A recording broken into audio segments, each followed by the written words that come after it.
All right. It's going to be a fun show. It's all about fun, Yeah. just It was about hanging out and, talking about paramotors. It's really no big deal. Looks like we are live. Hello, everyone. My name is Sean Symons, PPG Grandpa.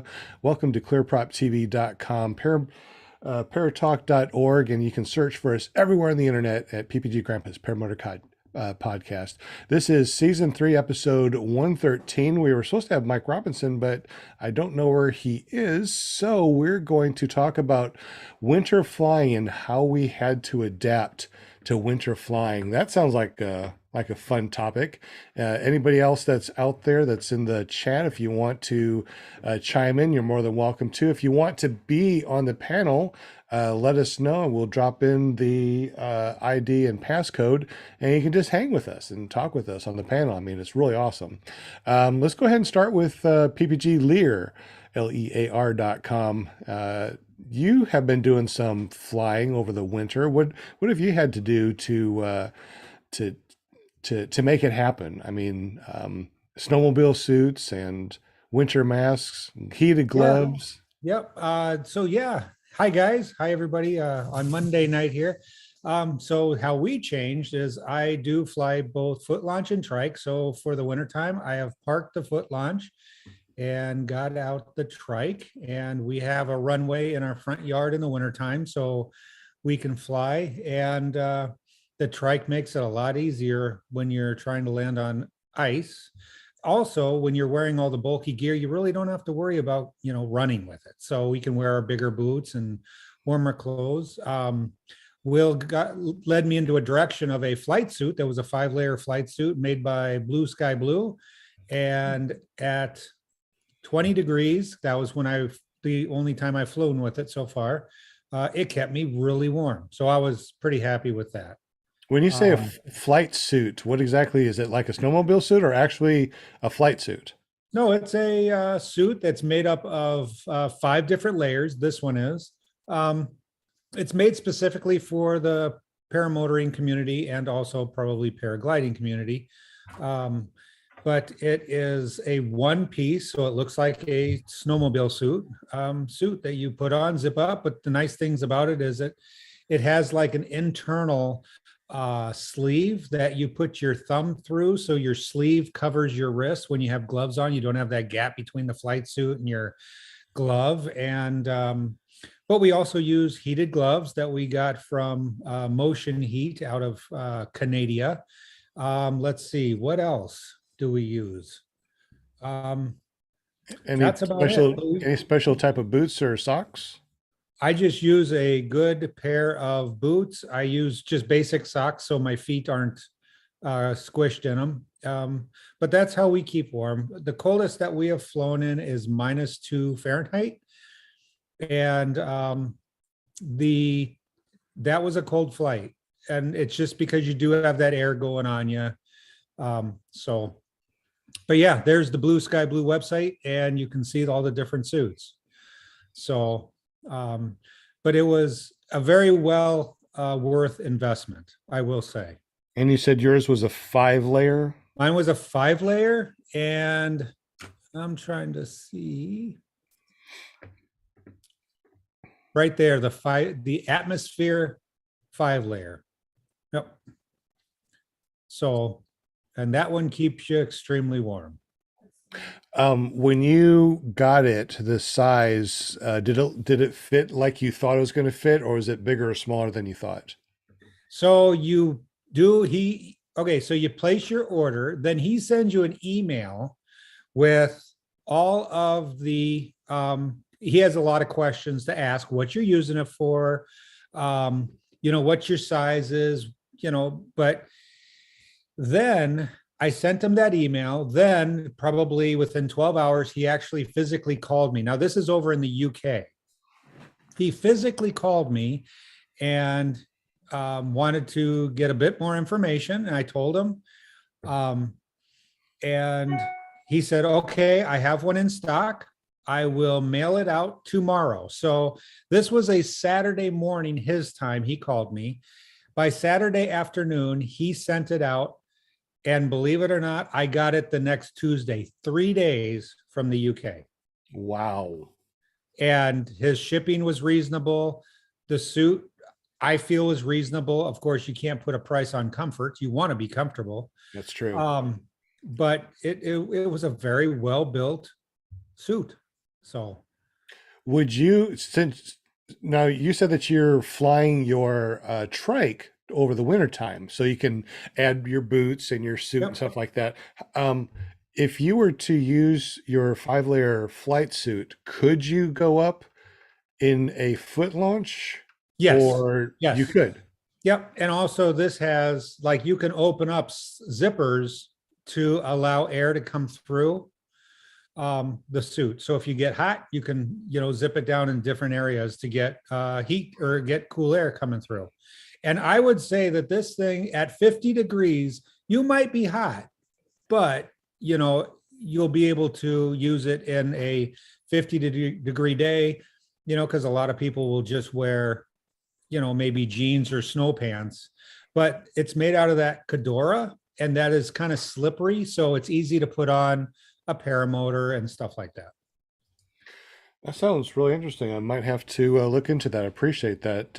Any other heated gloves or vests or Heated anything? gloves, we use the heated gloves. I use the ones that I mentioned, that motion heat, and they make a 12 volt and I do believe a 16 volt version. I only have the 12 volt version, but I am going to hardwire in the gloves into a spot for my battery so I don't have to use the batteries. And then I use a shell glove over that, and that is just a glove that I found that Carhartt makes, and it fits very well. A lot of people don't like gloves because of the fact that they don't like the fact they can't feel their brakes. But as crazy as it sounds, you do get used to that. So yeah, during the wintertime, I always fly with gloves, and I have no problems with it. It's just no big deal. So then the only other thing we have is ski goggles. We wear ski goggles when we go, and we wear we don't wear the pastry, but we wear a balaclava, and that covers our nose and our, so you don't have exposed skin, because at 20 degrees, exposed skin can get frostbite fairly quick. So we just cover our face. And what was the coldest that you said that you normally fly up in Wisconsin? Normally fly? Yeah. Preferably would be 70, but in the wintertime, anything above 15 is all right. We're okay. The coldest I did was 2 below, and that was up. I did my lap and I landed. It was cold. Yeah. So. Yeah, I think 29 degrees was my coldest. I didn't have a flight suit like you had. My gloves are not the best in the world, but they do keep you warm. But the wind definitely blows through them. What was that Carhartt over glove that you used? It's made by Carhartt Extreme, and it's made of the Cadora material again, because that really stops the air. So you don't get a lot of that cold wind blowing through and blowing the heat off of your glove, or blowing the heat off of, that your skin's trying to retain. It doesn't blow that heat off. So, but it was just a Carhartt brand, and it was their extreme version, and it's just a glove. So yeah, that's always been my issue. The gloves are warm on the ground, but as soon as I go flying, that 25 miles an hour just freezes my hands really, really quick. Yeah. So, as I said, then we use ski goggles, for the eyes, and everything else kind of stays warm, and a lot of people, I've heard people say, oh, I would never try in the winter time because you are like trapping that air in. I just can't help it. We fly in such cold climates that we have to dress up that way, and it's hard to run with all that gear. Plus we are on ice. We are on a shiny layer of ice, and I did try to foot launch once. Taking off was okay. Landing was crazy, but no broken stuff. So, you just can't really land. So that's another thing to think about, guys, is trikes are not for old men, but for wintertime when you bundled up and you want to go fly when it's 15 degrees out and and your lake is ice. Yes, Steve Clark, Clark's video. Steve, he's asked what the flight suit costs. Steve, I thought it was like for shipping and everything to get it to my door was around $350. They're asking $199 their price. So do the conversion, and then there was shipping involved there. So, Eric, with that suit, how long or what temperature do you look for when you're about to fly? Like, I know you can go down to -2, but what do you look for in winter flying for a temperature? well, -2 is just, it gets hard on everything with that cold temperature. And, I'm mainly concerned about myself, but I also have the thing, I'm thinking about the materials that the wing is made out of, and the lines. So I think at 0 Fahrenheit is probably the absolute bare limit that I will go up in. We usually will fly, 15 degrees or higher. And, then we're okay. I feel very secure with the equipment that I'm using, as far as that temperature goes. But, it's just whatever your body can take, whatever you're dressed for, whatever your body can take. It is definitely not a, what do I want to say? It's not a, hey, look at me, I flew in -2 degree weather. It is, it's, you want to be comfortable because it is a sport. It is fun. It's not a competition. So approximately how long would you fly for at around -15? Oh, the 15 degrees, we would fly for, there was a couple of times that we flew for about 40 minutes or so. And, at that point in time, even with warm gear, the wind takes its toll. It starts going through the boots a little bit because you're not walking, you're not moving that blood. And even though you have your hands up, of course, all the blood wants to go away from your fingers. So those get a little chilly, but I'll be the first one to parks my brakes and hose my hands so I don't get, super cold. So. Thank you. I'm going to look at one of those suits. I think it's going to make a difference for me next year if I'm up here. Right. And the thing is that the guy was very professional, super nice. He followed up with an email immediately, then a phone call after that. And as I said, that suit was here in 3 days, which I found totally amazing. So I've got a buddy that has a flight suit and he legit wears it every time he goes flying just because, well, I think one, he's making the investment worth it, but I think he really enjoys it too because you don't have anything hanging off you. You got your pockets where you need them. You got everything you don't have to worry about. It's just practical. It's really practical and it fits him right. And it's like, fits like a glove. So I'm not sure. I'll have to ask him what brand his was. I thought it might have been the Gin one, but I don't think so. Either way, it'd be nice. One thing I wanted to say about that particular flight suit, the Blue Sky Blue, which I've got a lot of experience with, is North Carolina and 4 layers is too much. And just, if you don't get your launch on the first time, the first try, you're going to be in trouble because you'll be extremely hot. Eric has, you have experience with the 5-layer and in very cold conditions.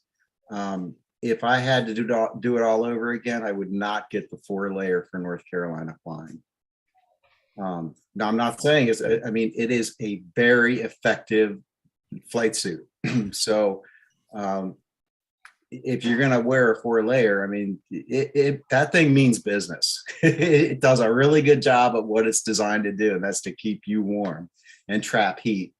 So it's just one thing to consider. If someone asked me, okay, I'm in North Carolina, I'd like a flight suit, definitely recommend Blue Sky Blue, but I wouldn't get a 4-layer. That's interesting. So these layers aren't separable. No. Mm-mm. Oh, yeah.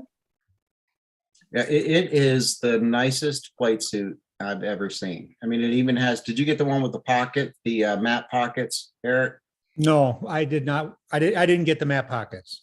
Well, each leg, I have the matte pockets, and each leg has a clear pouch where you can like put your cell phone in, where it'll be on your, on your leg, or it's just a really well designed flight suit. And yeah, the customer service is awesome. And I had the same experience you did, Eric. And the guy calls you, he wants to make sure that he asks you questions about how you're going to use it. So, for example, if you're just going to be in an airplane, okay, that's one thing. But if you're going to be foot launching, and which means you're going to be running, he wants the suit to be a little bit bigger and forgiving, so that you can run in it. Highly recommend that.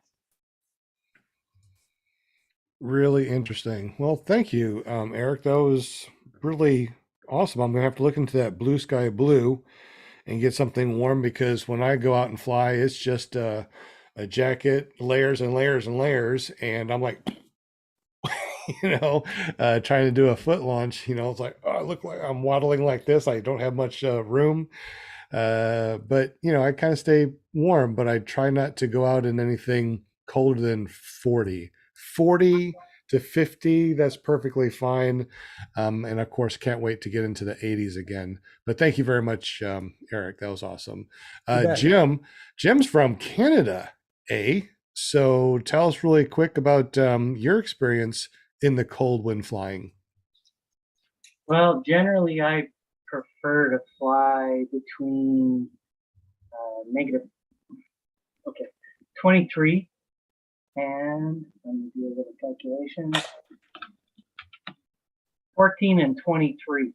Fahrenheit? If Fahrenheit is the very coldest I really want to fly. I have flown much lower, not nearly as well. It's virtually the same as Eric. I flew -4, and it doesn't get so fun after a while. So do you have a flight suit also, or what do you wear when you go out there and fly? I got from Costco a pair of woolly pants, and then I have some snow pants that I wore back when I was snowboarding as a kid. And then I have a really light jacket, believe it or not, which blocks the wind, and it keeps me pretty good. But my chest does get cold after about an hour. But that's 14, not 0. And it's but I really do enjoy it. And at that temperature, I can survive. And then my boots, I wear negative 100 degrees Celsius boots. I don't know what that would be in Fahrenheit, but it's pretty incredible. They extremely insulated. In fact, they're almost impossible to buy up here. I've only seen them once in my life, and I bought them. That was 10 years ago, so I'm so glad I got those things. Well, I've been trying to look for the actual website for Blue Sky Blue, and John Wayne's also asking for the URL. Will, did you post that up earlier? What's the actual URL for the Blue Sky Blue? I can't find it. I'll post it. Thank you very much. So John Wayne, he's going to post it in the chat here in just a moment. But man, so yeah, it gets really cold. I can't even imagine flying up in Wisconsin like Eric, or in Canada, which Jim is flying. So you don't like to fly in anything less than -2 degrees Fahrenheit, but your range of flying during the wintertime is about what then, Jim? Mine is generally 14 to about 28. Fortunately, this week, the temperatures are going above that. so I'm very pleased. But at this time of year, it's very windy. With it's just extremely windy. So I haven't been able to fly due to wind conditions. Well, if you want to fly 1,000 miles, get up there with that jet stream and get yourself some good miles on your belt. Which reminds me, how many flights do you have now? I know that we talked that you were under 100, but you made it to 100. How many more do you have over 100 flights? I believe it's 104. 104. That's awesome. Well, we'll definitely have to talk to you more about your cold weather flying, but let's jump over to Will Fly real quick and talk to him about his cold weather flying. Now, you got the 4-layer flight suit, you said, Will? You got the 4-layer flight suit, and it is extremely effective, like I said. But for you, Mishan, you could easily get away with the 3. Now, there's another thing to consider is that, I mean, Wisconsin, right? They probably have 2 seasons, hot and cold, whereas, you know. We have 2 days of summer. Oh, is that okay? When I first went to investigate flight suits, I kind of wanted something that I could use during all seasons, and I wasn't able to find anything like that. Other than, so I mean, all in one type of flight suit. So the Frog Togs, they kind of work to block out wind. I don't know if you've ever heard of Frog Togs, but I actually got some for rainy weather. yeah, but they also block out the wind. So I mean, sometimes it's not just the temperature; it's that freaking wind that just kind of penetrates you. So yeah, that would be the flight suit. Another thing are these Sabot gloves. Lady sent me a pair of these. I think JP, sent him a pair too. But these things are really, really nice. And if you hit it at the right time, they're anywhere from $65 up to $100 or $99. And where do you find those? I found them. You find them on Amazon. Let's see if I can get Sabot Heat. And man, these things are awesome. It's the first time I've been able to fly without my hands getting cold. Oh, wow. That's what I want. That's saying something, because, you know, I mean, after a while, that freaking pinky, it's just like, and then by the time you go to land, you just like can't feel your fingers.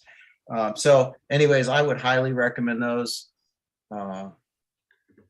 And so there's that. The Hey, other Will, thing, yeah. At what temperature do you fly? When I first started, I would fly in all temperatures. So, I mean, in the 30s, no problem. But now it's got to be, I guess I would say 45 would be my cutoff as far as what I'm willing to put up with. It just depends on how bad you want it. You know, when I first started, I wanted to fly as much as I could, you know, and I would be willing to endure the cold. So I'm a little more selective now. Yeah, 45 would probably be my cutoff. How low have you tested those gloves at? You know, that's a good question. I've only worn them like maybe 6 times, and most of my flights are about an hour and a half, I would say. If it's not, you know, if I'm comfortable. If I'm not comfortable, they're short flights. So probably down to about 40 on the surface. The temperature's on the surface. So 2 degrees per Celsius per 1,000 feet. You can kind of do the math. But I normally fly low too. So Brian, are they an all-in-one glove? Or is it a liner? Is it an outer shell? Is it all in one? it's all in one. Now, as far as gloves are concerned, I cannot fly. I cannot launch with gloves. So normally what I do, regardless of the temperature, is I launch without the gloves. And then in the air, I put my heated gloves on. But that's another thing I was looking for, is a glove that was easy to put on when you're flying. You know, just a quick put it on. It can be a struggle getting some of these heated gloves over, your hand. If you do go with something like this, I'm not a big guy, and I got the extra large because I think these are designed more for people with littler hands, if that makes any sense. So that's one thing to keep in mind. I've actually had to turn these down because they were too hot. Oh, I would love that issue. Yeah. I've had to turn them down. And they've got 2 batteries in them, so they last forever. Each glove has 2 batteries. And So, where do the batteries go? Can you see that? Yep. Okay. Right in there. Okay. Just kind of like a regular heated glove, except most heated gloves only have, those little square batteries. This has 2 of those square batteries per glove. Okay. So there's one more thing I wanted to share with you, and that is, I'll share the screen and show it to you. There and there. This right here. Can you see the mask? Yeah. Okay. That thing's only $8.99, but how cool is that? I got some. You have one just like that? Yeah, it came in a 3-pack for like $8. Oh, now you're making me feel bad, man. No, I don't use them very much, but I was looking for something cheap like that, and I found a. Yeah, they have the little filter. Have the little air filters in them. Yeah, yeah. But I mean, when I fly, the worst part of the problem that I have the most is the cold air rushing up my nose. It just kills my sinuses. So this fits the bill. You know where I got this idea from? No. Harvey Milne. That's what he uses. Herbie? Herbie. Wait. Harlan? No, Harley. Harley? Yes. I heard Herbie, and I was thinking the little little. Did I say Herbie? Yeah, It sounded Herbie. like you did, the yeah. I Oh, did. Harley. Herbie. Harley. Yeah. Okay. Yeah, he turned me on to those. They're good stuff. That's So other cool. than that, I mean, that's pretty much it. Nancy Wancy. How heavy is that on your face, though? I don't know. I'm just. Oh, no, it's not heavy. It's not heavy at all. But see how it actually wraps around too. So I mean, it stays there. Yeah, easy if you don't have all this going on. I mean, like, when the I mask know. on, it'd be all tangled in the back of my hair, and I'd be all mad, like, oh, I'm gonna hurt it. Yeah, you'll have to shave your hair when you start flying. Oh, heck no. That ain't never gonna happen. That's No so funny. way. No way. JP, what are you doing? Yeah, JP, it's your turn to tell us about your stuff. Plus, JP, you had a video about heated gloves, didn't you? He goes, I don't want to talk to you. He's like, no, I got a I'm question. I'm Does- eating dinner. Go ahead, Jim. Does anybody have a full face mask or a full face helmet for winter flying? I got a full face mask, but I very rarely use it because when I go flying, I'm not in that cold of weather that my face doesn't get cold. I mean, the coldest temperatures I went out, I think was 20 something, maybe 26, 28-ish degrees. And when I flew, the only thing that got cold was my pinkies. My pinkies started getting cold, my hands started getting cold, and then I couldn't use my hands. My face, my shoes, or my feet, torso, no problems. It was my hands. If I could just figure out some way of getting some gloves, and I was even thinking about mittens, those heated mittens, the skiing ones, the ones that are windproof for skiing. I was thinking about that because really do you need all of your fingers for launching and taking off? Do you need all that, or can you launch with mittens? Actually, What's that? that's a good question. Have you guys, Will and Eric, have you ever tried launching with mitts? With what? Mitts. Like mittens? No, Like Mittens because I are do for okay kittens. with my gloves. Mitts are for men. No, I mean, whatever it takes to stay warm, but I've always used my gloves. I've never really had a problem with the gloves. I've never had a brake toggle fall out of my hand. I've never been able not to be able to squeeze my throttle full throttle. So I really haven't had a problem.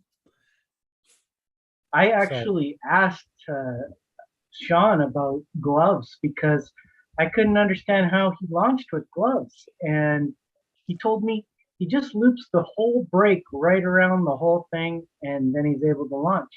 And I don't know why it took me so, I don't know why I had to ask him about that, but man, it totally blew my mind. Because I think that with mittens, I'd have no problems launching because my brakes just stay on my hands. I mean, I just just put brakes on there, right? So I mean, and then I just put my throttle on there. So the only, I mean, I could probably use mittens. I'm gonna have to get a pair of mittens just to try it. Before it gets to 80 degrees this week, and and snow next weekend. So, when it snows next week, I'm going to have to try the mittens. I've never flown with mittens, but and hey, it's just like everything else. I have trouble launching with gloves, but it's because I haven't put forth the effort to continue, try and try and try. I know you get used to it, right? But yeah, But maybe I've also lost my because A's, I've lost my toggle, and I just maybe haven't also practiced. because yours are so big, you get the really tight ones. Like I believe Eric's and mine are the same type. And I got the small ones, and they're like skin tight on my hands. And I got little hands, and they're just. But I've got full control with them. I don't have any problems. Right on. I'm going to And copy. JP's still not back. Jim, you were asking about like a full face helmet. So we've tried using our motorcycle helmets that are full faced. The only thing that I didn't like, and this kind of goes back and forth with both, is my neck was exposed and the blocklavia, whatever you call it, doesn't go down far enough, to cut, but that was before I used the flight suit. So I don't know what it would do now. And a lot of the motorcycle helmets are only a single shield on the lens and not a double shield like a snowmobile helmet. So you would get frosting up on it. But it does kill the sound of the motor. And we have actually communications in our helmets. And I don't think we used them that day, but it does kill the sound of the helmet or the sound of the engine quite well.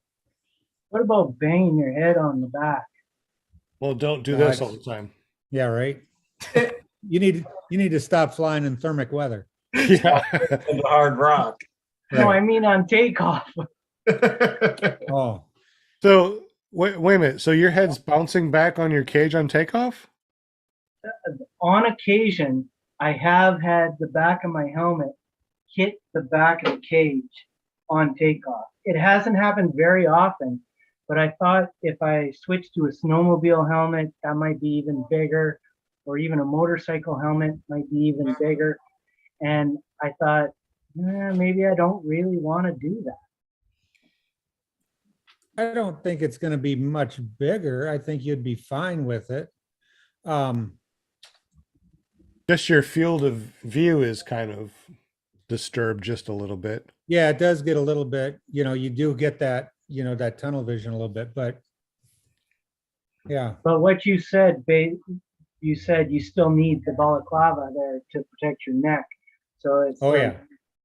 Then why bother? Because you can fly for at -15 with just a covering over your chin, it seems that this area of your face is able to endure a heck of a lot of cold. Right.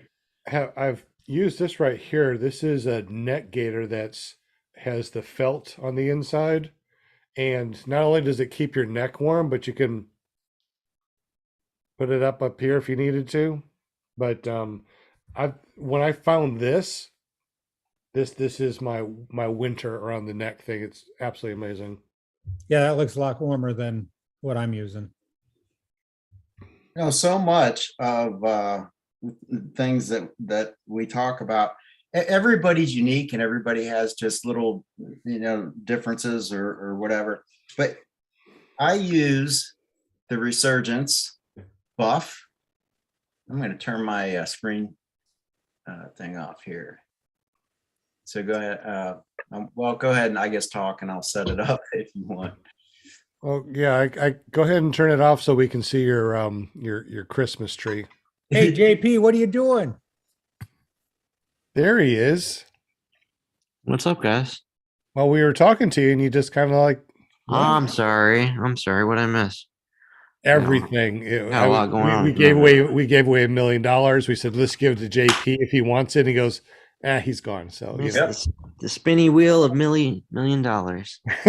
Unbelievable. Did you guys talk about heated gloves? I know heated gloves. That's what we were talking about, that you actually did a video about heated gloves and stuff like that. So can you go over your video that you did and tell us about the heated gloves and what you've found out? That'd be really nice. No, it's kind of inconvenient. Oh, wait, look what's already preloaded. Oh my goodness. Oh man, if you go to jptulo.com and check out JPTULO on the YouTube, on the Instagram, on the TikTok, and the Facebook space, you can check out my review right here. Honestly, I really wish I would have done an affiliate link or know how to do an affiliate link, because I've had so many people tell me that they went straight and ordered these gloves on Amazon right after watching my video. So, and it wasn't really my intent. I got these gloves as a deal and I really liked them. They're freaking awesome. They heat up right away.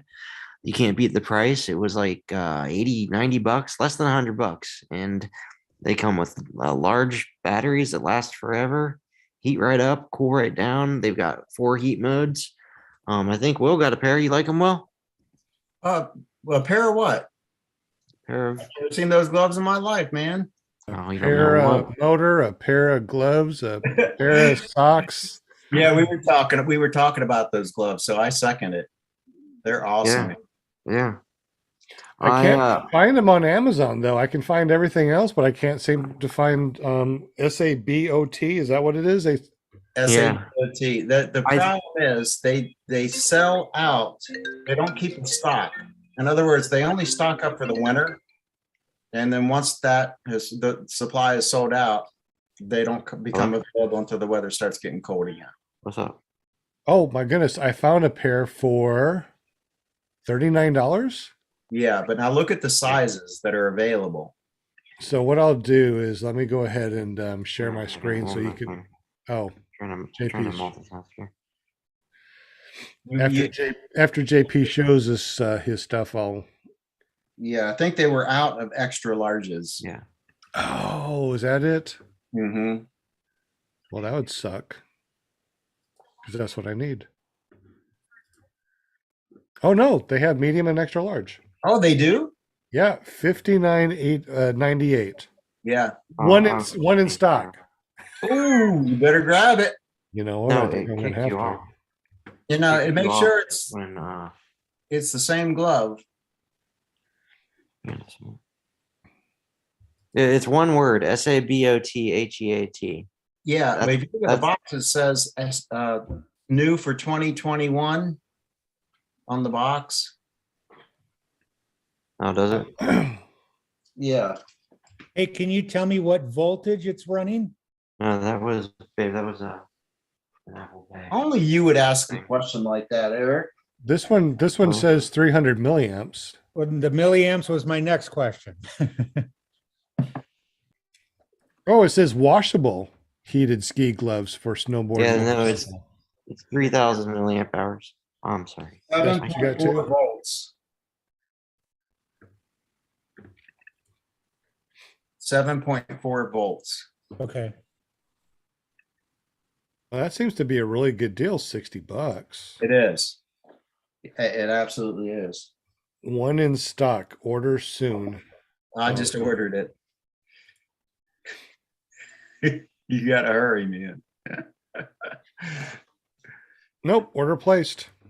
Right on. Installed on Amazon, and looks like Resurgence PPG gets a little something something. I supported the charity 138 times this year. That's how much I spend on Amazon. It'll be here March 17th. All right, got me a pair. That way I can do a video like JP and Will Fly. I just want to be able to fly and my hands not be cold. And how many batteries came with it? Wow, Two. that's a huge battery.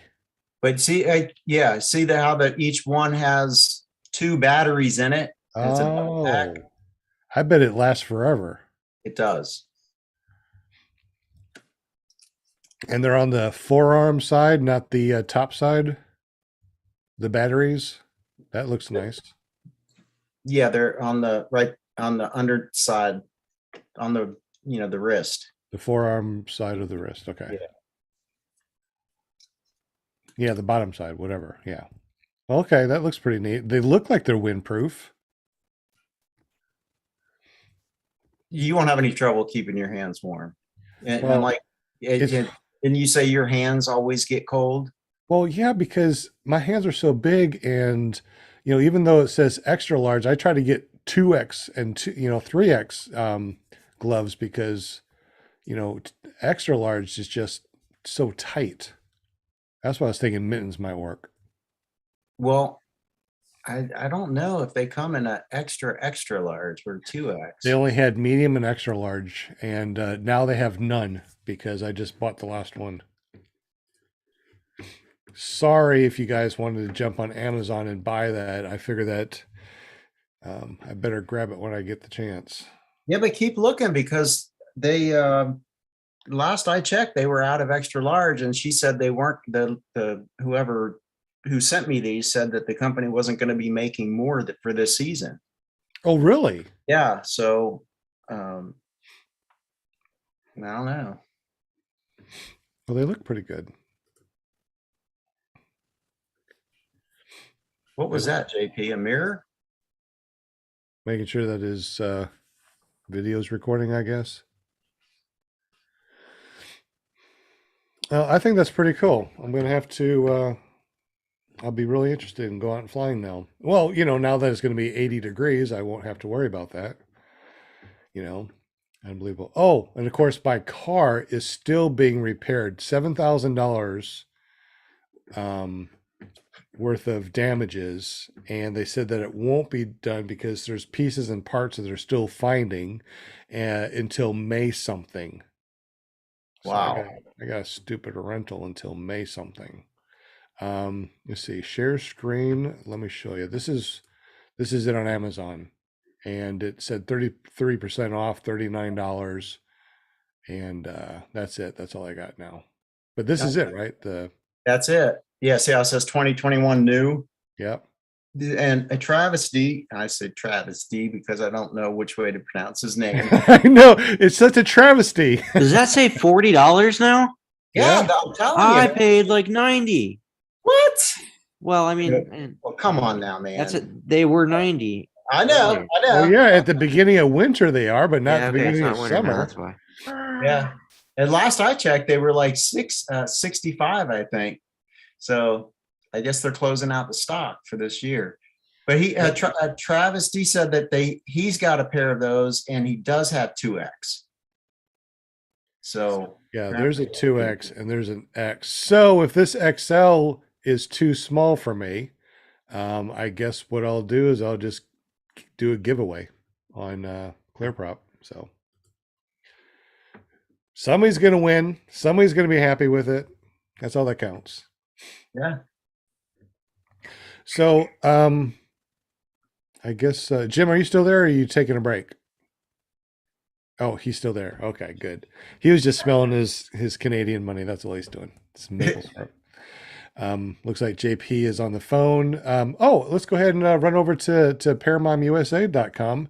We talked to everybody else. Now, obviously, you don't go flying, but you do have a son that flies. Have Yeah. you heard anything about flying in the wintertime or anything like that with him? No? I don't think in California he's got to really worry about that all too much. Lucky know. duck. It gets maybe down in the 60s or whatever. But you guys are talking about gloves, so I'm just gonna, show the humor here tonight or whatever. But on those not so cold days, right? Then you need to have these.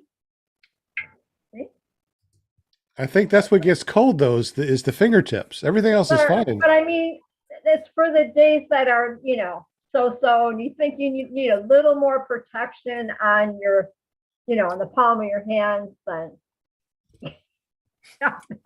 Yeah, those will work good when you start doing kiting. Oh, So true. when you learn to do kiting, Yeah. you can take those along.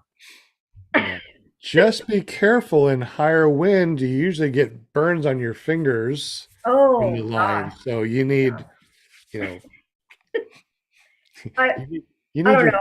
Every Christmas, my sis would, when I was still in Arizona, or my sis would send me gloves like these or whatever. And I used to wear them. I would wear them at work because if you had the full gloves, especially if they stick me in front of the door or whatever in the wintertime in Arizona, 50 degrees was like freezing for us. So I wore these all the time, and they kept my hands warm. That's good. And I could still pick money up and everything, but anyway, just had to, change it up a little bit, Grandpa. Absolutely. Got to change it up. Yes. Robert, my son, Robert, he has a show on Thursday night, paraglidingtalk.com. And he's my awesomest paraglider. And he does like to do his paramotoring too when he can. And it's all good. Good. Thank you, chatters, for joining us tonight. We're all just kind of rolling with it as we do on Monday nights, and I'm so happy to be here. Always, guys. Rolling with the the punches. Yep, rolling the punches. That's John what we Wayne. do. John Wayne said, "Well, to hitch to that rental car." You know what? I would love to. I think my wife and I kind of figure out an idea of what we can do is that we can get her name on the rental car, and then I can take the Jeep that has a hitch, our Jeep, and we can use that when I need to carry my paramotor, because it's been pretty crazy. It's like, how do I take my paramotor out to go fly? My wife's at work until 5. It gets dark at 6. So by the time she gets home and I load up everything and I go there, it's like, oh, good. I can fly for 2 minutes. Yay. So, Yeah. Well, I'm glad you got to see John Wayne. That was awesome. Was you guys got to hang out, really and fun. do your stuff. And that was cool. Very cool. I was happy. We had a blast. It was really fun. It's really great when people come through Arkansas and say, "Hey, Sean, let's go fly paramotors." It's like, yes, I know all the cool LZs. Hey, let's say hi to people in the chat real quick. We did say hi to John Wayne. We got Brian Waller is in the chat. Will Fly, Geriatric PPG, which is also John Wayne. He has 2 accounts on there. So hey, that's awesome. Bill H. Bill H. actually asked, "What is a snowmobile?" I don't know if he was joking or what, but who has access to a snowmobile and knows how to tell Bill H what a snowmobile is? Oh, I'm sure if I looked around, I would. There's plenty to be found down here. Actually, my son has one. My son here has one. Eric or Jim? Yeah, so the people up north call them snow machines. No, they call them snow machines? Yep, up in Alaska, that's where I was raised. We always called them snow machines. And I moved down here and I said, hey, who's got a snow machine? Everybody instantly thought I was talking about riding around on one of those machines that makes snow on a ski hill. How funny. What? Well, for me, I always call them skidoos. Probably because Skidoo. it's Bombardier. ski-doos. Okay, yeah. No, Skidoo. Skidoos. Skidoos. I love it. That's funny. Skidoo. Do you Oh, do you yeah, put I'm do you, thinking do you put Destiny. That's do you water. put do you put decals on your skidoos? Skidoo. Yeah, and we eat poutine too. We have to Oh, learn a okay. whole new language with Jim here with his Canadian Skidoo. I like that. skidoos and his Yeah. decals on his skidoos. Yep. There And you we go. wear They're expensive too, man. Dukes Those on Skidoo. top. Good old skidoos. All right, let me go back and see who else we got here. Bill H and Travis D, because it's a Hey. travesty because we don't know how to say his last name, so it's a travesty. Poor Eric Travis. PPD here. Daniel Roosh is in the house. Hey, how's it going? Hey. Paramotor Girl will fly. Another travesty. JP Tulo, Kelby Cox, what's up? Clark's Okay. video. Eric, what does the flight suit cost? Okay, you already asked that one. Okay. Kelby Cox, Resurgence PPG, what's up? Hi, Resurgence. Woo! Resurgence. They're making a bunch of money off me because every time I go to Amazon, I always go to smile.amazon.com. If you guys don't know about that, when you order something off of Amazon, you can go to smile.amazon.com, find Resurgence PPG, and Amazon will just donate money to Resurgence PPG anytime that you order something. It doesn't cost you anything at all. So make sure that you go to smile.amazon.com and put Resurgence PPG as the not the sponsor, the Yeah, let me see how whatever that's called. I've tried to. I'm not interrupt or anything, but I've tried to look that up on there on Smile, and they always tell me not found. So maybe I'm putting the wrong link in there or something. So JP is showing you right here about the Resurgence PPG and smile.amazon.com. Now, Okay. how would I find Resurgence PPG on Amazon to make that my charity? So where do you click first? I mean, where do you go? So you go Yeah. to So on Amazon. the right there, right here, there's Amazon in your hello. It says hello to you, Okay. your account, and you're gonna Okay. scroll down here to Amazon Smile. Amazon Right. Smile. Click Okay. on that, Okay. and it's gonna bring you up to your Amazon Impact page. Or if you're not signed up Okay. yet, it's gonna ask you to sign up. But at Okay. some point, there's gonna be your. I've already got my charity selected, but if I go here, I can click to change my charity. Go ahead and click that real quick for fun. Yeah, and then it's going to give you a search field right here, and just type in Resurgence. Like in Resurgent? Because I've done that, and I don't know why. It's And like, right here, Resurgence in Goshen, Ohio is a Christian fellowship, and right below that is Resurgence PPG in Mount Holly, North Carolina, Okay. human Okay. service organizations. Our mission is to provide an opportunity for emotionally and physically adaptive capable veterans and warriors to overcome personal challenges through adaptive sports participation in order to build resiliency as well as rehabilitate physically, emotionally, and spiritually. Okay. What I'll look better for that. charity than that right there? So then you're just Okay. going to select, and bada bing, bada boom. It's done. Okay. Okay.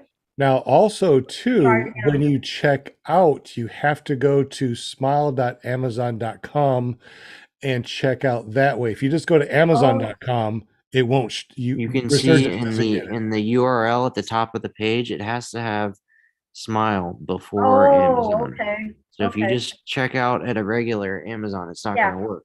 But if you, I don't know if whenever I order stuff, I order from my phone, and you can set it up so that you only log on to the Smile. And if Right. anyone needs help with that, send me a direct message, a private message. I'll help you set that up. But it's best just to go through, Okay. delete all your Amazon bookmarks, reset your bookmark as Smile Amazon, so that you don't even Oh. go to regular Amazon anymore. Right. Don't Smile even think about it. dot Amazon. Smile dot Go to Amazon. smile.amazon as your bookmark. That way, Okay. anytime you're Okay. on Amazon, and you can see, when you are, because you look in the left corner right there. it says Amazon Smile Prime. Okay. So that's Okay. how you know your money. And then every time you buy something, it'll tell you too. Okay. 0.03% of this goes to Resurgence PPG. You've made an impact. You And know, just- look at that amount. Look at that, $3,700 For in nothing. payments. This is nothing out of your pocket. This is money Right. that would have otherwise gone to Amazon. You're not paying extra for this. This is Nope. free money for Resurgence. If everyone in the PPG community was signed up for this, this would be like 10 times that. It's just, Yep. it's free money. And then you just have to make sure that you go to smile.amazon.com to check out. So, I mean, so anywhere that you would normally put stuff in your cart, like you normally do, put in your cart. That's no problem. You can put in your cart anytime that you want to. But when you check out, make sure you go to smile.amazon.com to check out. So Resurgence does get, you know, a little cut. Look at Okay. this number right here. $306 million people, are getting to charities just by using this link. It's free money for Very cool. charity. And yeah, it's Okay. just, there's no reason not to do it other than it might be a tiny bit difficult. But like I said, if you have issues with it, send me a message on Facebook, speak up in the chat right now. I will help you with it.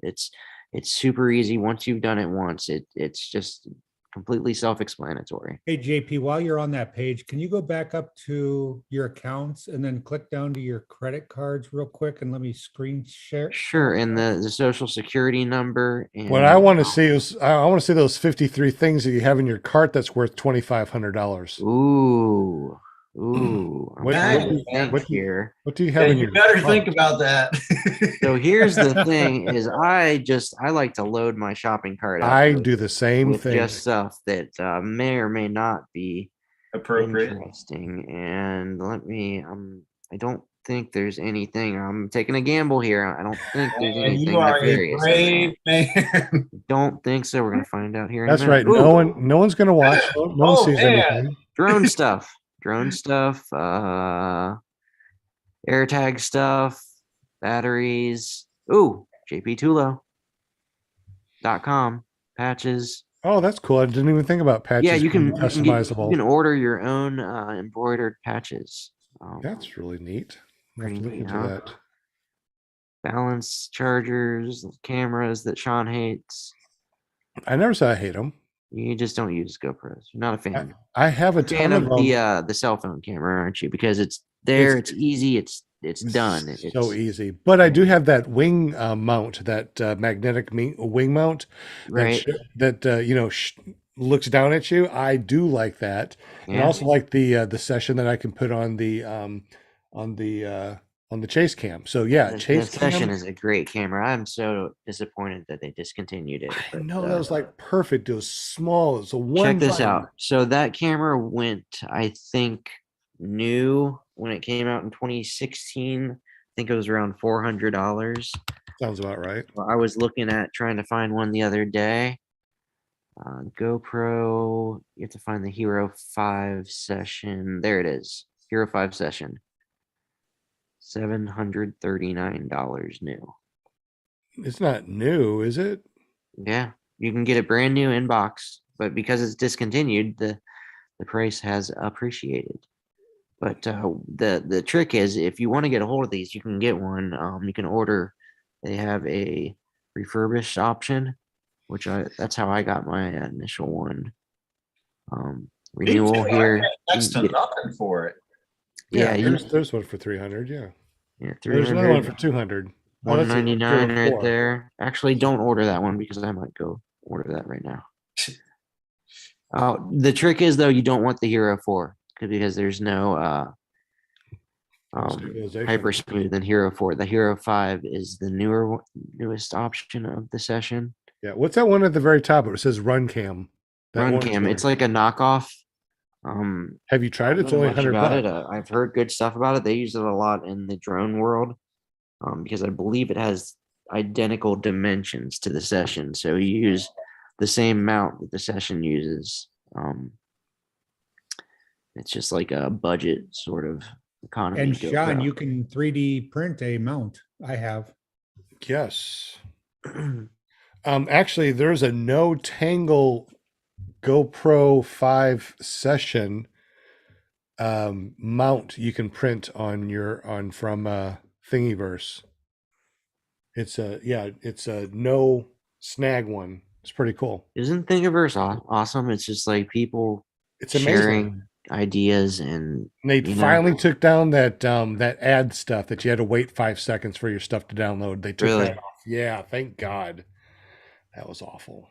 it's kind of got me interested in the 3D printing hobby.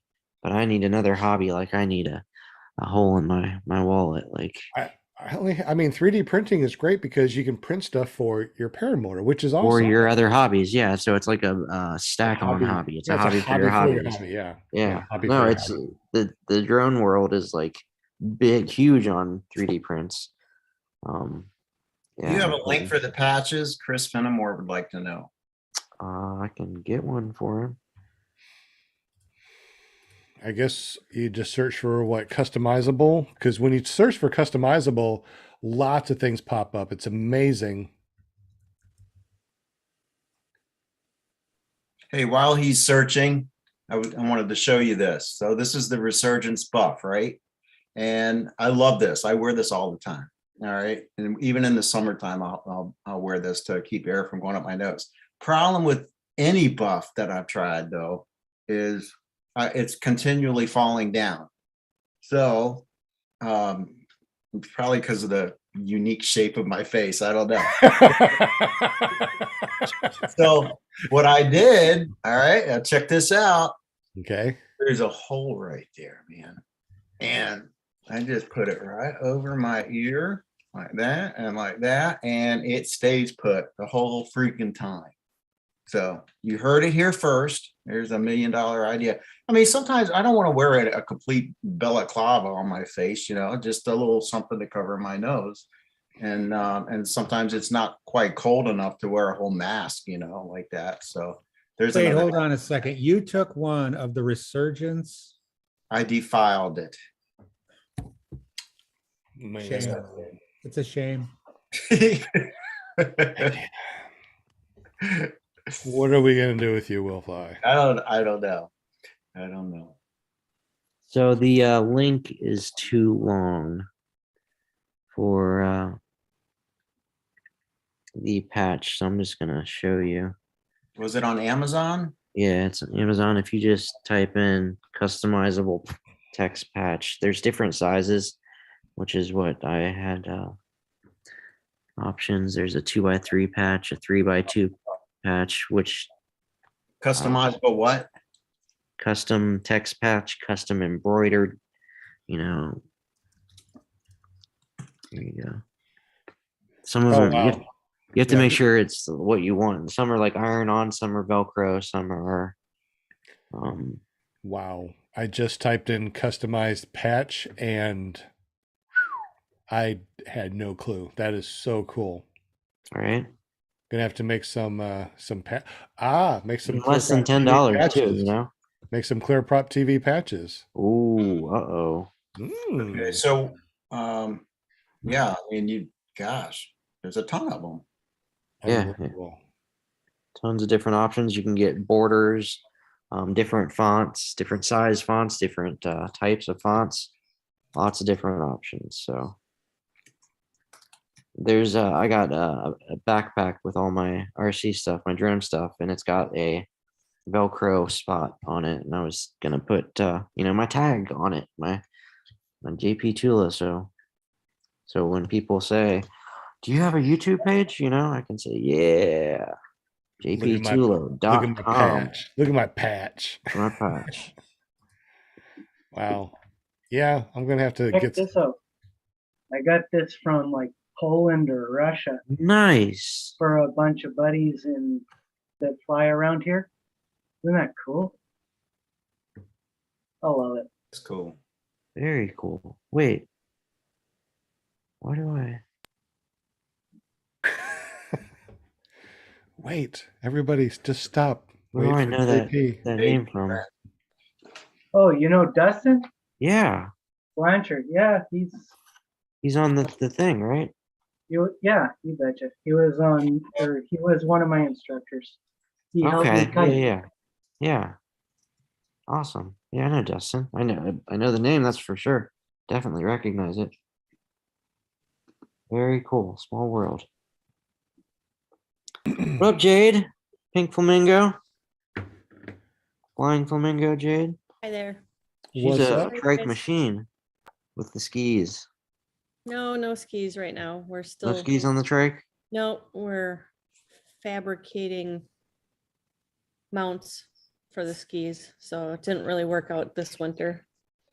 Right on, right on. Oh, yeah, but it was all right because we had to or got to plow the runway off. So that worked out all right. Cool. Tempted to go out flying tonight. Plow the runway, which is the lake.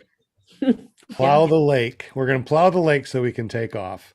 Yep. How many people? Oh, okay, guys, in the chat, just for fun. How many of you have been actually on a lake that is frozen, either driven on it, taken off on it, walked on it, or something like that? When I used to live up in Wisconsin, we did the same thing. We went up to the lake and did fishing. We drove on the lake. We parked on the lake. It was just amazing that it can hold so much weight. Just wondering how many other people have done such a thing. Because until you do something like that, you just haven't lived. All right, let's go ahead and continue real quick. Kelby Cox, Resurgence PPG, Brian Waller, John Wayne, Nick Griffith, Bill H, Tony Marzano, another Travis D. Going down, Daniel Roosh again. Looks like we got a lot of people just chatting. Plainfield PPG, welcome. Let's see. Anybody else? Fly My PPG LLC. Mike Cotter's here. Welcome. Let's see who else is in the chat. Angela Preslick. And there's just so many people, and I really appreciate you guys just chatting and having such a good time talking about paramotors and watching us and listening to us. Let's see. Chris Fenmore. Anybody else on here that I did not say that that's on there, guys? Anybody? Did you say Walter? Hot Butter Production. Walter is on here. Yeah, from Australia. Walter. I didn't get to Walter yet, so welcome, Walter. Glad that you're here, buddy. I'm just scrolling. It's just amazing how much Clark's video, Calby Cox, Mickey Alberto, just so many people just chatting. It's just amazing. Awesome. Thank you, chatters. Much love. Much love. So I hope I got everybody. I hope I said hello to everybody that's in the chat. Yeah, there's Walter. Of course, Walter, Linda, XOXOXO, baby. XOXOX. Walter, I don't have no XOs, no love from you. What the hell, man? Come on. Oh, poor grandpa. He's all sad now. Hey, I ain't got no love from Walter down under. All right. Oh my gosh. Well, glad that you guys were here, and we talked a lot about winter flying and flying during the winter times. I guess since Jade's here, she can tell us what, her take on flying up in Wisconsin. We know her husband Eric and his take. So let's hear Jade real quick. He's not here. I hate it. Oh, you hate flying in the wintertime? Yes. Really? So Yeah. so what's the coldest that you'll fly, and what kind of, did you get one of those suits too? Those No, not yet. not yet, but you are going to get one.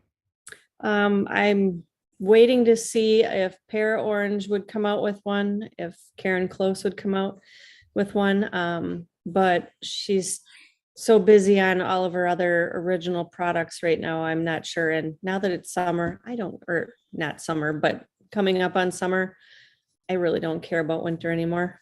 I'm so done with it. I So, think a lot of people feel the same way. so right now I'm just flying with my skiing, snowboarding stuff. And I don't know how much I'll be getting in maybe next fall either, because I'll be having surgery this early summer, so. So I don't know how much recovery time I'm gonna need. You're talking about like a knee surgery type of thing? Yeah, yeah. So Yeah. I wonder if you have knee surgery, can you still fly your paramotor, your trike?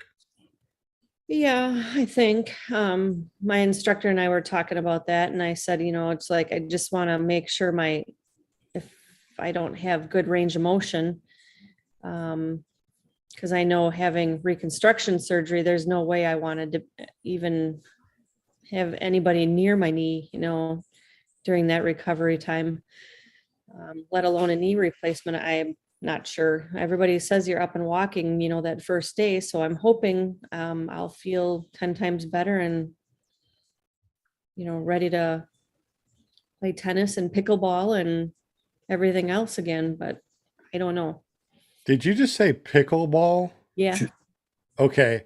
Real quick, has anybody else heard of pickleball, or is it just me that just never heard of it in 50 freaking years? I've never heard. No idea what that is. Okay, in the chat, anybody, do you guys know what pickleball is before she starts talking about this? Because I didn't know. I really don't know. But No idea. then again, in my town here, we have toad suck. So Hey, Jade, you can come up here. They've got a pickleball club. They do here too. That's why I'm all excited. I was kind of hoping that I could start joining that. And I've only played it like a couple times, so I'm kind of looking forward to doing it. So it's a cross between tennis and like badminton. Yep. On a badminton court, I believe. Yeah. Right. Where I played it, it was down in Arizona, and they had lighted, and it's a lot with the older communities. We were visiting my parents one year down there, and at a 55 and older, and they had lighted courts. My son and I were went biking down by the pool, and they had this tennis court, which we thought, and we're like, what are these paddles? And they were wooden closed paddles, almost like a large ping pong paddle. So yeah, it was pretty fun. It was huge when in Arizona where I lived in, the retirement community, whatever. Yeah, that was pretty. It's just a smaller version of it. Yeah. They use those waffle balls, do they not? I believe so. Yes. If Like I the remember plastic right. ball with all the holes in it. The wiffle ball. Yep. Wiffle ball. Yeah. Yeah. Guys should try it out. Bill H. I found out said tonight never. that the school has Tuesdays and Thursday nights, and then a Saturday morning, and you can just show up and play. That's so crazy. Yeah, Bill H said never. Walter said play ball. Tony Marzano said it's just you. Pickleball is big out here. Cool. So, Deweese, yes. Never heard of toad suck. Oh no, it's not toe suck. That's not TOE. It's not TOE suck. No, it's a toad, like a frog. TOAD, toad suck. But Man, you never know what we're going to end up talking about on these shows. well, Brian said something about noodling. How about noodling? If I can't see the bottom of the water, I'm not going in. Oh, noodling with Catch a fish with your hand. the fish. Yeah, fishing with your hands. Yeah. Fishing with your hands. Stick your hand in a hole and hope like hell there ain't. Who, me? Yeah, I think you got some TV going on or something. I wonder who the very first We person. can fix that. I wonder who the very first person to noodle was. I mean, how did they even get that idea? I think I'll stick my hand in this murky water. I can't see. I'm just going to stick it down that hole and see what happens. Why not? I mean, that seems to be, I mean, I don't know. I don't know who would have first thunk it, other than maybe they were like, I wonder what's down here. Oh my God. Hey, look, a fish. And how did they Hey, I come remember a up with story. that name? My dad did it, and his granddad did it. His dad did it. Noodling goes back a long ways. Wow. Long ways. Yeah.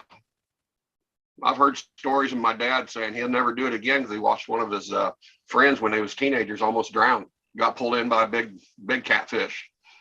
Yeah, it can be dangerous. Uh-oh, got catfished way back then. Hey, JP has to go, he said. So, JP, he walked away again, so whatever. Bye. Okay, bye, Goodbye. JP. Okay, there you go. Bye. Hey, JP, don't forget that our screenshot, our little thumbnail. All right, screenshot time. All right, everybody, cheese. One, control, shift. 1, 2, 3. All right. Man. Woody jumped in just in time to get thumbnailed. Yeah, did anybody fly today? That's what I want to know. I Nobody? did not. It was way too windy today, unfortunately. All weekend long and Monday, really, really, really bad wind. Hopefully it's going to be nice this weekend. Got another student coming up for Friday, Saturday, Sunday, and Monday. So that's going to be good. But it looks like the weather's going to be a lot nicer. It's going to be in the 70s Where you at? in Arkansas. Oh, that's right. Yeah, that's right. Oh, you guys got bad storms going on there tonight. We had, I so we think. had, so 2 weeks ago we had snow, then we had 80s, then we had snow, then it was in the 80s, then we had snow, and now it's going to be in the 70s. So, it's, if you don't like the weather, Yeah, here, stick around a minute. I was actually going to pull out today, headed for Texas, until I seen the weather that's coming through Texas, Arkansas, Louisiana, and I said, nah, I ain't driving through that stuff. Ain't no Yeah. way. No, I think it's supposed to rain tomorrow too. So. Yeah, so I said I'll leave Wednesday. All right, It's supposed to be JP. nice from Wednesday on. Thanks for joining us, JP. I know that you got to run. Thanks for the screenshot, bud. Always a pleasure, guys. Am I muted? Oh, No, you can I hear me? missed Awesome. it again. See you, JP. Wait, I missed Linda? Yeah, I'm sorry. Okay, hang on. We can do Actually, another. Well, I you was missed what? messaging with Mike, so he might jump in a little Oh, bit. okay, all right, one more. Real quick, ready? 1, 2, 3. Perfect. Thanks, JP. You're the best. No problem. Have a great night, JP. All right, guys, I'll see you later. You're the Bye. bestest. North Carolina first in flight. Oh, what a dick. Unbelievable. North Carolina first in flight. That was awesome. Hi. Hi, Woody. Woody! How are you? You made it. Yay. Woody. Wait a minute. Woody. I got to find my pom-pom. Woody made it, but Woody's, it's a week late, but Woody's in the house. glad that you made it. Well, I just got Okay, back there to you the go. airfield. I was Woody made it. Woody made it. flying. Yeah. Just in time to We say had one of goodbye the to rough everybody, flights and tonight. just in Yeah, time, in time, say goodnight. That's all right. I'm just Okay, glad I'm back bye. on the ground because it wasn't the weather was not good up there tonight. It was not good at all. It was bad. It's like get my ass back on the ground quick. Yeah. Now you fly during the Yeah, winter time, right, Woody? I fly as much as I can fly whenever I can fly. Yeah. But now that I'm getting a little older, I'm a little bit pickier. I have my temperature threshold now, where 2 or 3 years ago, I think my lowest I've ever flown in was 7 degrees, and that was stupid. But yeah, I fly pretty much year round, weather permitting, of course. Yeah, me So, too. Plus, I And travel for work, so I travel for work, so I get to fly a lot of different places when I travel, which makes it really nice. So that's a lot of fun. that is awesome. Wish that I could. So, how many states have you flown in? Do you know offhand? Oh my God, I don't know, probably half of the lower 48, probably. I don't count, just like I don't log my hours. I don't count, but yeah, probably half the lower 48 I've flown in at this point in time. So you don't log. Matter You of fact, don't. we're going to get. Huh? You apparently there's a huge lag between us, so sorry about that. So you Yes. don't log your okay. flights anymore. you probably don't know how many hours you've flown. Do you count your 100-hour maintenances? Is that how you keep track of things now? No, I fly till it breaks, pretty much. Yeah, I used to count the 100-hour maintenances because I have no clue. I'm like you. I fly every morning, every night, midday if it's nice, anytime I get the chance. Yeah.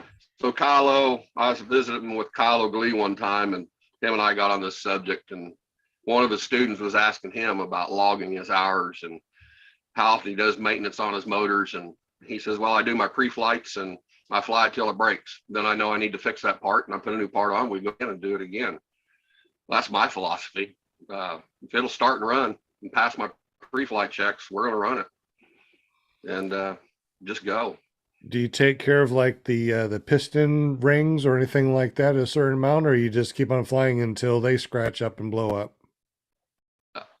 Pretty much, yeah. Like I say, I fly till something gives up the ghost, and it's not uncommon for me to see 150 hours out of an engine before the rings go bad or something gives up the ghost.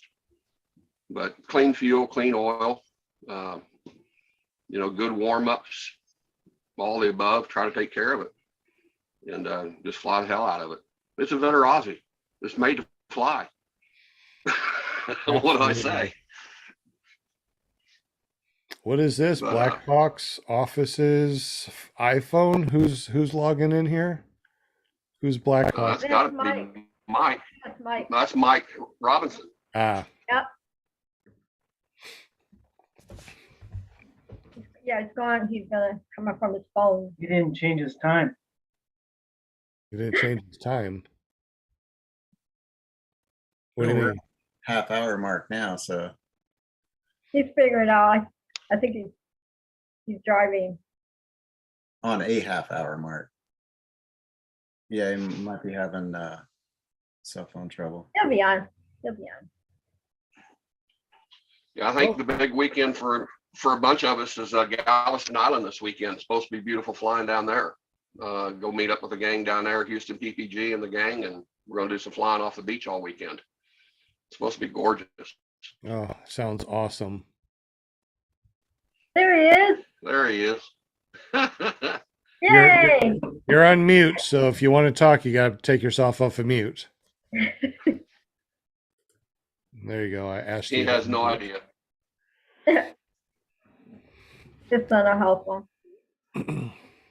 This technology stuff is for the birds, man. Oh well, at least we got. How the heck do I get on? Do this. He's figuring it out. And at the very bottom, there's that little microphone-looking thing. Just tap that, and it'll unmute it. I had a question for Jade. When you're taking off on that trike on the lake, I saw that one video where you guys were sliding around on the lake, but I was wondering how often that happens, where you have very little traction. Not much traction, but I don't know the sliding part, other than one day I was coming in, the wind changed on me on a crosswind and coming down, and it was kind of sketchy coming down.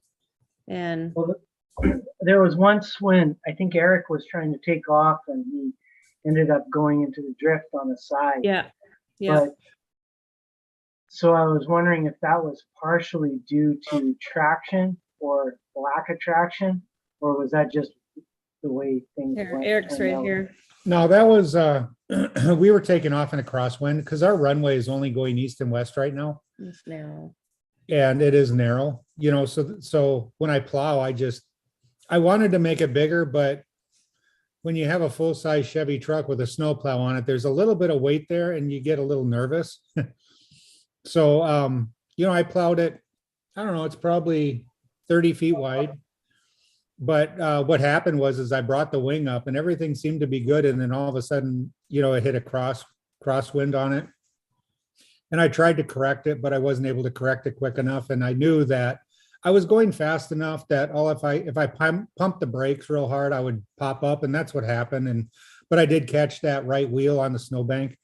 And it really was, I barely felt it, although it looks like the whole thing turned sideways. I really didn't feel it much, and it recovered extremely quick, but we just don't have the traction on the ice.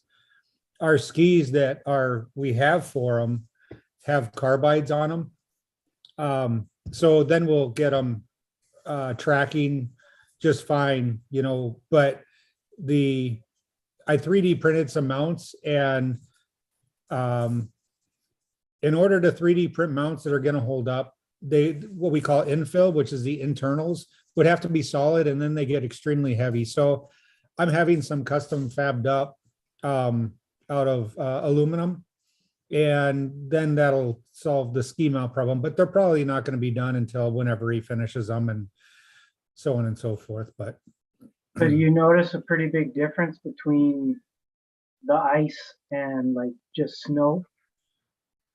The snow, you get more traction. The ice is actually fun, because you can, so when our lake freezes completely without any snow on it, you can raise the wing up and you can just drive up and down the lake, going back and forth, and you're just drifting the whole time. Because that trike just wants to sit underneath that wing. So if you move that wing, that trike's going to just drift over, and you just it's actually kind of fun. But when you're landing, it's very smooth, because you can be, coming in, crabbing in sideways, and you touch down and you just slide until the thing straightens out.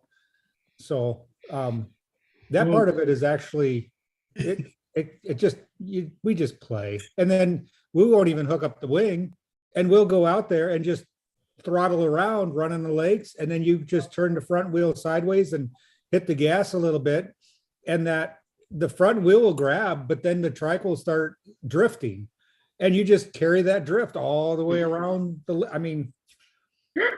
totally not designed on what they're for, but it's fun.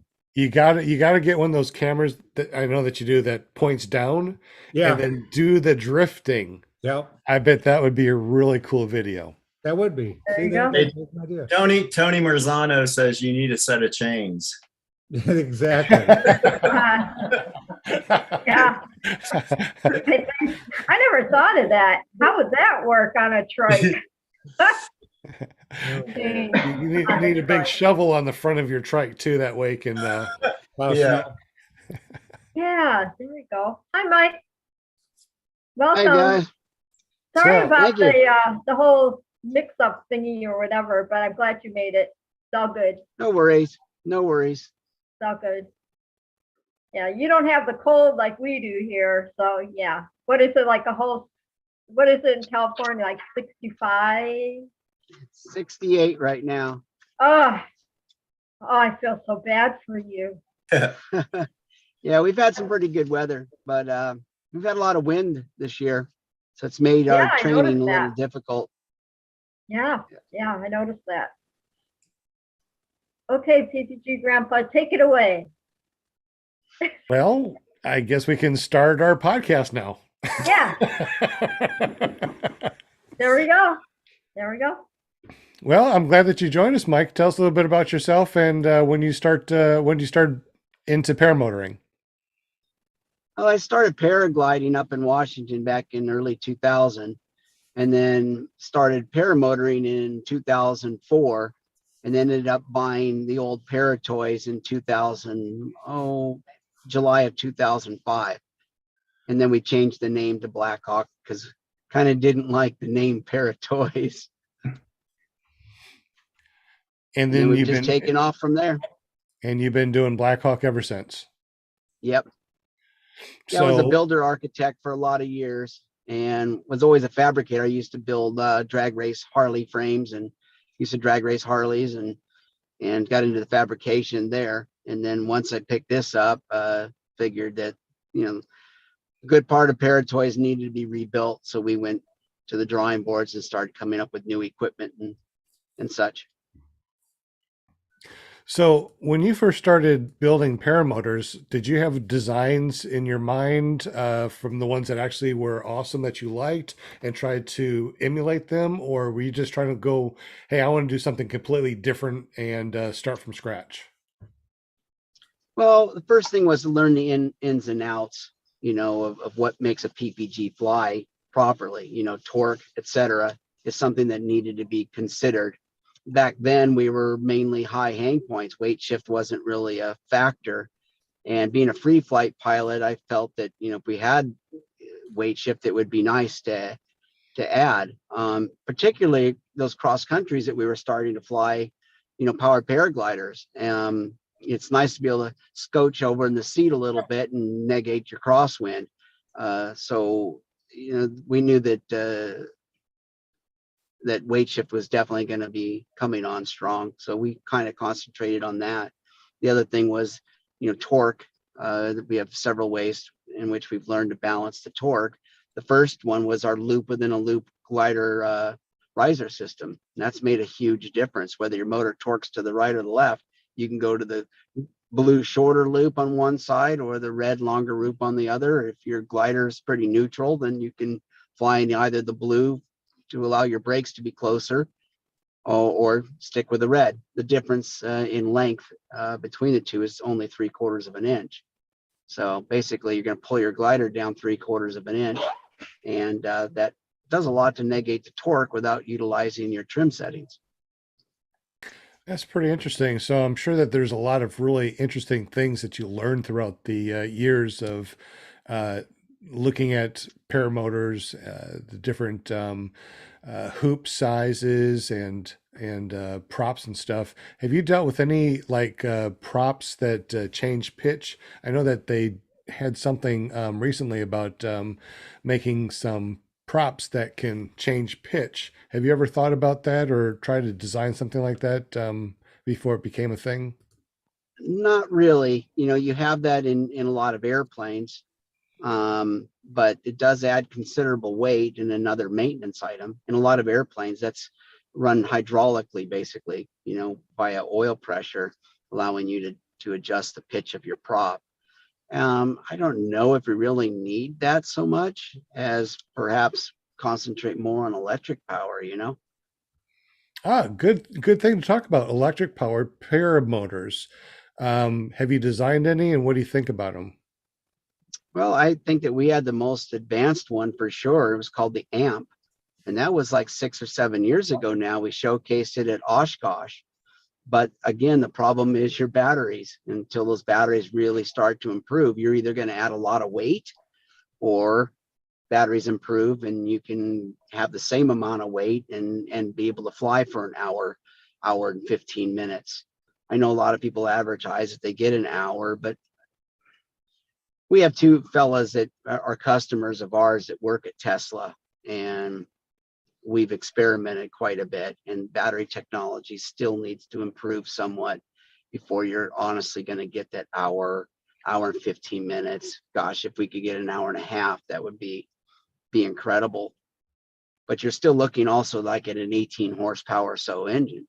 So for somebody 150, 160, 170 pounds, that will be adequate. But if you're looking at somebody that's 200 pounds, 220 pounds, not so good. The other idea was, the popularity of trikes and quads. We sell a lot of quads and trikes, and there you can carry larger battery capacity, but you do need that bigger horsepower engine too. So it's kind of a double-edged sword in a way.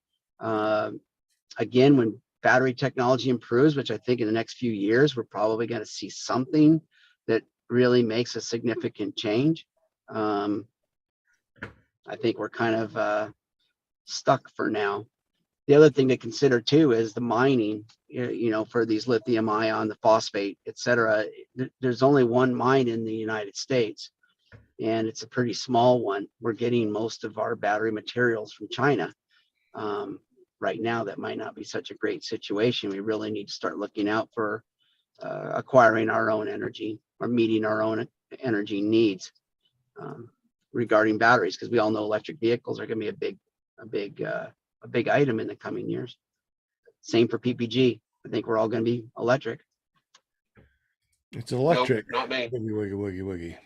No. Well, I mean, Well, you know, we have a 4-stroke, the only 4-stroke, and it is an awesome engine. It's fuel injected. It's water cooled. It still has a clutch. It's made by Helvenco, the Aero 1000. And that motor is burning less than a gallon an hour. How do you beat that? It's 35 horsepower. And then the new HO version for our new Bush Dog trike is 39.5 horsepower. And right now, we're just finishing flying and testing that. I am maintaining straight and level flight at 2,600 RPMs, 4-blade prop, 160 centimeter, so roughly 60 inches long. It's crazy. I landed and we had to check the tack. I couldn't believe that motor and that prop configuration were working so well together. But we'll be advertising that shortly. Just playing around, we pulled off a 15-foot takeoff in about 3-mile-an-hour wind with it, and landings of 5 foot. So we're calling it our STOL. It's called the Bush Dog, DAWG, and we're treating it like a STOL, short takeoff or landing PPG. that's really interesting. You'll see the videos. It's pretty impressive. Pretty impressive. It's got these giant Tundra tires. It's pretty cool. Nice. Anybody on the panel have any questions for Mike? Yeah. Anybody? Okay. Yeah, Mike, with respect to PPG training, how are you seeing the growth of the sport? It's really hard to say. That's really a good question, because there's so many people popping up with instructor certificates, and a lot of them that aren't getting their instructor certificates are still throwing a shingle out, so to speak, to become a trainer. And in a way, it's kind of becoming like a Starbucks, where people are starting to expect a PPG guy in every town. The problem is we're getting a lot of phone calls from customers who are really unhappy. So I think that allowing so many, or having so many people selling gear, of course, many of them haven't really been flying that long, but they're talking like they're as knowledgeable as Boeing, is becoming a problem. We've had a lot of people travel great distances in a very short period of time trying to get training that we're actually somewhere else. So didn't mean to go negative, but to answer your question honestly, with all of those people popping up, it's kind of hard to say. We're averaging about 204 students a year at Blackhawk at the home facility over the last 3 years. And last year we're averaging about the same. But we get people from all over the world traveling to the mothership, so to speak. So I think that our draw is a little bit outside of the US at times. Did that answer your question, kind of? Yeah, it did. Thanks. I've got one more question. And that is, when I was first looking into the sport, I remember watching, I'm pretty sure it was one of your all's videos where you were talking about the average age of the person who wanted to learn to fly a paramotor. And I think it was 52 or somewhere thereabouts. It was 52 Does that ring a bell, then. that video? Oh yeah. Yeah, it was like 52 then, Yeah. and now it's 56. And you know what's strange is No the kidding. weight then was 52 and the weight was 225. Now it's 56 and the weight's about 215. So somebody might be getting in a little better shape at an older age. I don't know, but anyway, yeah. So America Wheels, is getting you know? healthier. America is getting healthier and older. Yep. We learned about keto. Hey, Yeah. Mike, I got a question about that. You were talking about that 4-stroke. So the 4-strokes, a lot of people do know that they do get better fuel economy. So you just pitched your prop for a lower RPM because your torque is in the lower end of that, the lower RPM. Well, not on that particular engine I was describing. That was the first time that we'd flown that particular engine. And yes, we configured mathematically what prop we could or should be using on it. but our max RPM on that engine is 9,500.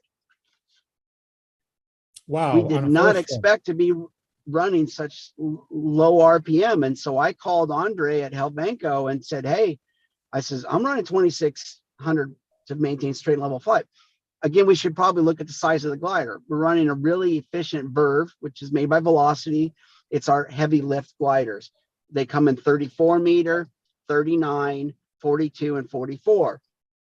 And so I only weigh like $170. So I flew it with a 39 meter. The unit itself weighs about 195 pounds, with the bigger tires and all of that. So that plus my weight. And so perhaps the glider was on the large side, but that same configuration with our other Helvenco motor, not being the brush dog, not the big prop, not the higher horsepower, I was around 5,700. Okay. And what's your all up weight with that trike? It's about 190 pounds plus my 170. Okay. So I called Helvenco and I said, hey, he said, check your tack. And I said, no, with tack's fine. We're idling at 2,000 RPM. So the tack's fine. I go, is it okay to run this engine at such a low RPM? He says, you're not going to hurt it. How's your temperatures? Our temperatures were 138 degrees. So they would like to see your temp. Mike, pardon me? What's your reduction on that? I'd have to look and see. The bottom pulley was 50 millimeter. I don't know what the total reduction is. We'd experimented with 2 different reduction pulleys.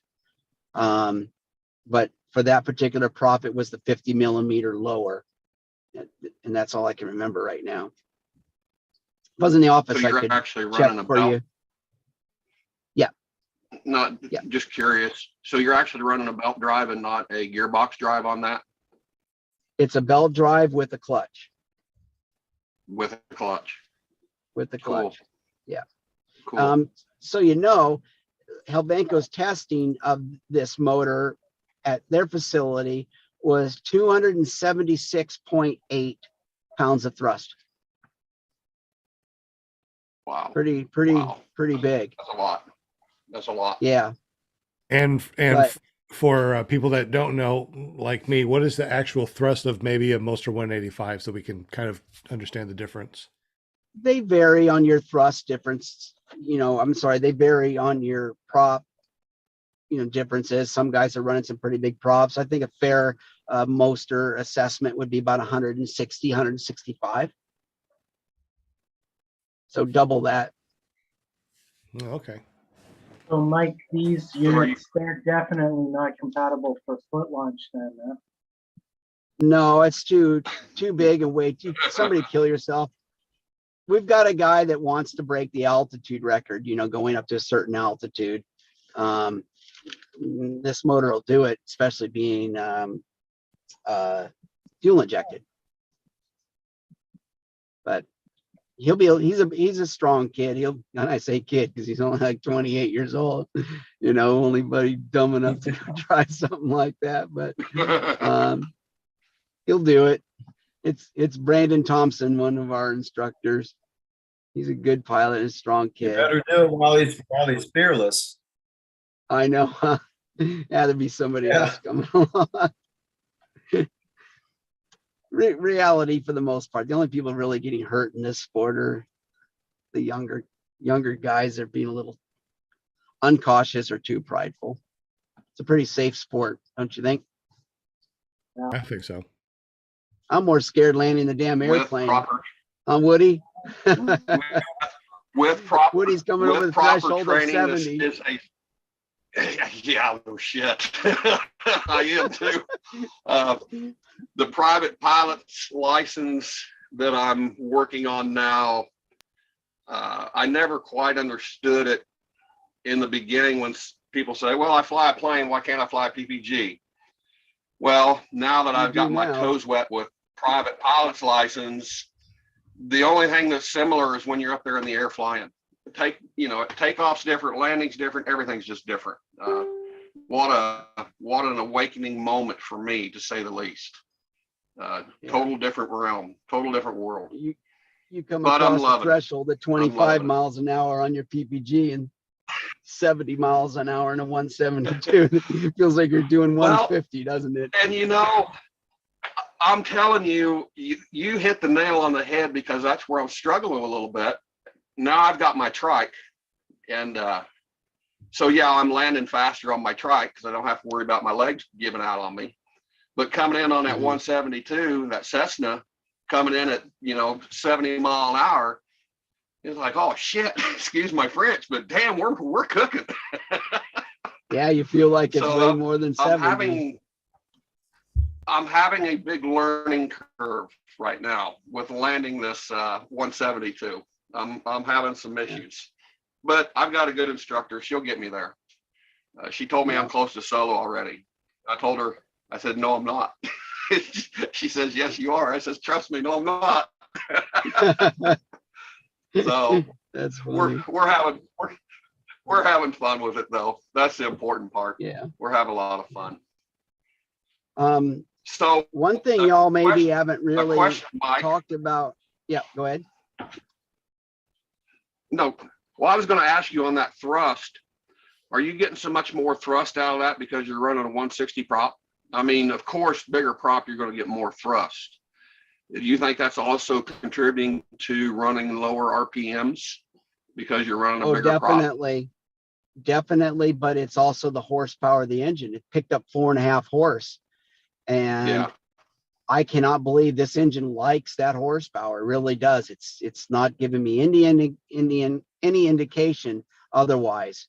It was so smooth through the full RPM range. In the video we'll be putting out, I said, okay, I'm talking, in my vlogger helmet, and I said, okay, I'm going to go ahead and go full power. Oh, hell no.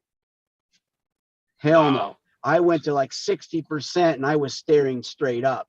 My glider really dropped back, and I'm like, damn, I do not really feel comfortable hammering that thing. But remember, the reason for that particular unit is, Woody, you know how many big guys we sell to. The big boy club is 290 plus. So we've got guys that are essentially flying a tandem all the time. And then look at tandems now are a little bit more available to people. So what a wonderful, aircraft to be doing tandems in. It's super quiet. I can talk to you like we're talking right now, and with that engine running, there is no issues. So, and the fact that none of these new 2-strokes out even have fuel injection is nuts. Right. I agree. Yeah, I agree. Corsair's the only company making fuel injection. Yeah. So not comparing apples to apples, is more like a little bit of apples to oranges, but my new trike, I'm running a 503 Rotax on it with a 3-blade 160 prop on it. And I have yet to go full throttle because it's scarier than hell. And my cruise speed is nowhere close to where yours is, but my cruise speed is less than half throttle just on cruise. Yeah. So I understand what you're talking about, the amount of thrust and the lower RPMs. And yeah, I haven't done full throttle because it's just like you're staring up at the sky. It's like you're going to fall backwards out of the sky. There's so much power there. So I definitely understand where you're coming from on that. Absolutely. Yeah. But it's nice. If you need the power, you got it. That's true. That's true. But again, the video we'll be putting out is pretty cool, and I think it'll put a lot of this conversation in perspective. But yes, the bigger prop makes a difference. The horsepower, 4.5 horsepower more, makes a big difference. And E-Prop is who manufactured the 4-blade for us. Not comparing it to another 4-blade, I think they did a really good job. The balance on it's beautiful. There's no lapse in any of the thrust. It spools up super quick. Yep, I think they did a great job. We'll have Helix take a crack at it because, as some of you may know, we have a 4-blade Helix prop that we use on the lesser horsepower version. So I'll talk to Bjorn and see if we can't put together a Helix 160 and see how that performs as well. Now, I don't know about the 4-blade, but that's what I'm running on my Rotax is a 3-blade 160 Helix. And I Yep. really like it. There's a lot of oomph behind that one. So are you running a hand throttle or are you running a foot throttle on your trike? We're On your- running on still your new one? hand throttles, Oh, are you still really? hand. Okay. Yeah. Just curious, Yeah. because mine's a foot throttle and I haven't decided if I like it or not yet. So I'm just curious about that. We've thought about it for some of the handicap people that we've done units for. We've had to go to a foot throttle. Me personally, I just kind of feel that there's more dexterity in your fingertips because we are more of a precision pilot here, you know, or close proximity type of pilot. And I just like that feeling in my fingers versus my feet. But you know, to each is his own.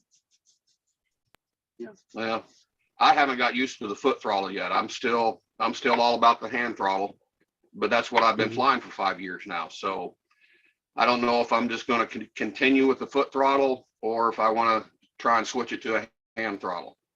Because Well, you can always switch it and switch it I like back. the hand throttle. Switch it back. Yeah, absolutely. Yeah.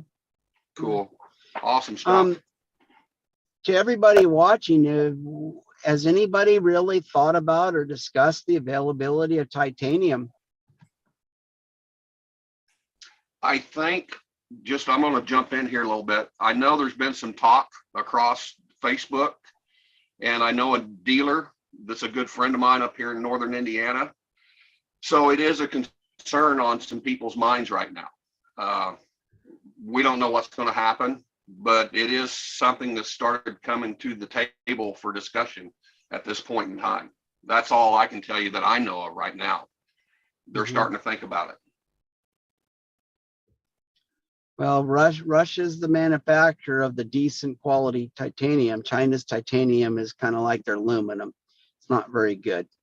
And I don't know, with regards to everything that's going on right now, whether we want to deal with either country. But my sources are telling me that there's going to be a problem here. And so many of these manufacturers now, well, you know, many manufacturers, well, I don't know if I want to call them a manufacturer, but they're getting their frames and everything from Russia or the Ukraine. Yeah. Yeah, I think it's Hopefully going to become things get ironed out. There's a couple of questions in the chat, Sean. All right, go ahead. Well, one is a statement from John Wayne. He says, "Hey, Mike, thanks for help getting a solo." So passing that on to you. And Awesome. yeah, Tony Marzano is wondering, will the trike fit any motor? Right now, the trike fits, if we're talking about the Lowboy 3, right now it fits the Corsair Black Bull, of which we've only sold 2. Everybody is going with the 4-stroke. The difference in price is about $3,000. Heck, just the fuel injection is worth that. Then of course you have to consider the fact that it's a 4-stroke versus a 2-stroke. If somebody has something specific like the Polini, for instance, we can build a mount plate for that will fit on that motor, or will fit on the motor and fit on the Lowboy 3. Okay. And Daniel Roush, I think I said it right. Anything new for this year's fly-in at the Black Hawk Ranch? No, we've really, I won't say downsized the fly-in. We're not doing the promotion that we used to do. We don't charge anything, and California law kind of sucks. As in, if somebody gets hurt and they paid a fee, it leaves me really hanging out there, and I can't do that to the ranch, so to speak. So we don't charge anybody. We still bring in the sandy cans, but as far as the events and stuff like that we used to have, we don't do that anymore. And we're just allowing people to come out there and fly a beautiful part of the country. It's still one of my very favorite places to fly. There's so many places that you can go. Right on. Yeah, you know, we're entering the flying season, the official, I guess, you know, the warmer weather and everything. And it's a time when gear can be kind of difficult to get your hands on, when you order something. I mean, it's going to increase in the length of time it takes to get something. So yeah, someone said in the chat, Bill H said, let's just make them out of aluminum. And yeah, I mean, we all know the advantages or the disadvantages of each type of metal, but it may come to that. But I mean, aluminum's still a metal, and I don't know where y'all get the aluminum from, but is that any better than the titanium as far as its availability? Yes. Yeah, I can pick up aluminum right here in the US with no problem from aluminum manufacturers. Our shop is in Poland, and we're not having any problem. We're not using titanium simply because if you really look down at it or look at it weight wise, you can go to slightly larger diameter aluminum from what people are using in titanium, and the difference is only grams, yet the strength is minimalized. It's the Kestrel V3 is an extremely strong frame. On the Kestrel, for instance, the fact that the net is tightened by 2 different cords, in the circumference versus one, I can't believe how much difference that makes in strengthening the diaphragm of the hoop itself. More people should do that because that net is strong. It's like nailing off plywood for, seismic or hurricane, right? If it's nailed off properly with the correct number of nails, it becomes extremely strong. And the netting is the same thing. It really strengthens the diaphragm. So I and Mike Gambrel, we've never really figured out why it was going to be an advantage to go to titanium.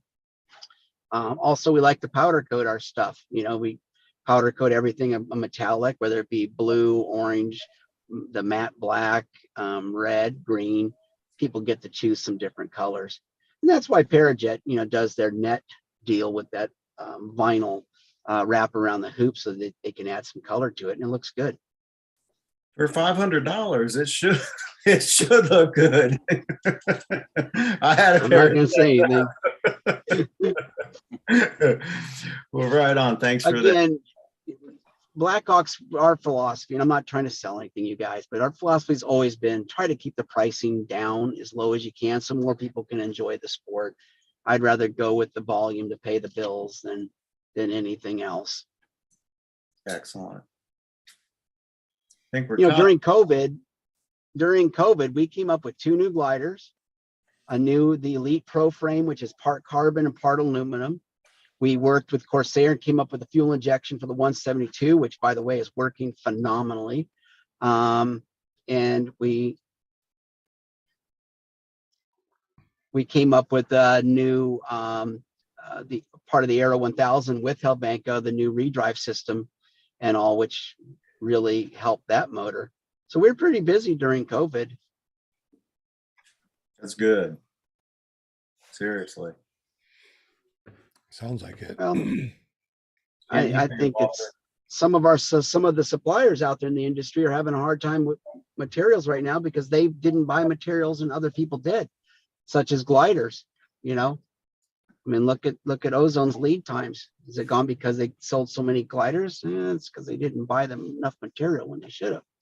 Yeah, they didn't have the stock. Right. Walter, do you They're have a trying to say question? something, but we can't hear him. Walter has a question. Oh, Go ahead, Walter. We You're can't on hear mute. you, Walter. No, he's not on mute. We just can't hear you.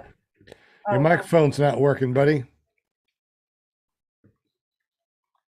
Well, get it fixed. And Hey, Mike. Yeah. While Walter's trying to figure out his microphone, I want to ask, so not taking anything away from anybody, Gaiter has a really good parts network out there right now. You can buy a lot of parts from different places. Have you gotten to where your parts network is coming along a lot better than what it used to be? Can you get a lot of parts from a lot of different dealers now, as opposed to, say, 5 years ago when it wasn't quite as good? Well, AT was a difficult company to work with. and the parts availability, what they said would be available and what we actually received was never what we ordered and paid for. That was a problem. And, it was tough dropping them. But that's what we did. And now that we're working with Vitorozi and with Corsair, it's definitely gotten better. Both companies have been wonderful to deal with.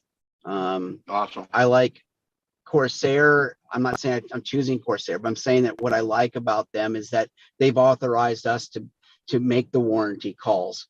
And Alberto, the owner of Corsair, is a wonderful, wonderful guy. And he said, basically, Mike, if it's a gray area, take care of the customer.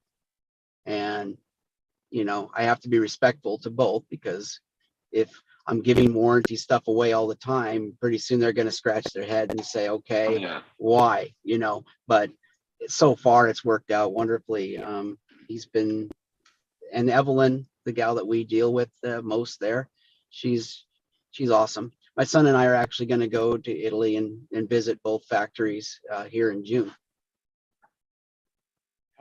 You gonna fly that 172 over there? Yeah, fly and go show Vitorozi. Hell yeah. I heard. I tell you. Well, they're Corsair's EFI is working very, very well. Very well. But the only problem is we got to find a way to get the cost down, because who is going to add $2,000 to the cost of their motor for EFI? Yeah. So we're scratching our heads on that one, and Alberto's doing his best to figure out what he can do. But how much is the factory R now? Yeah. Very true. Isn't it about a couple grand or $1,700 more? Hey, I think Walter's trying to chime in here somewhere. Go for it, Walter.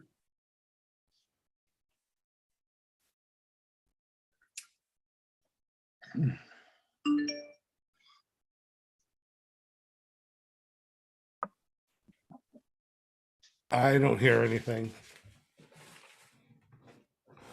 I heard it, voice now. and then he went away.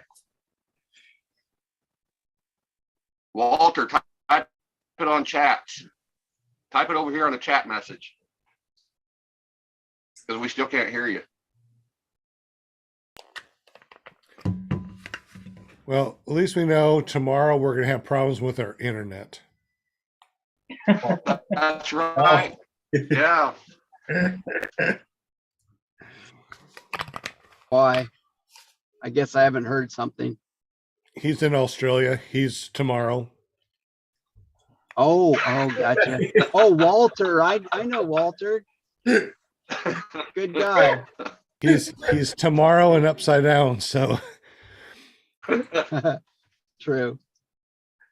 He must have a new computer or something. well, he needs a microphone. Maybe, huh? Well, it was working earlier. It just was so quiet. Sorry, Walter. We'll try again later. You can always type it in the chat, bud. And it's good to see you, Walter. Yep. Sugar.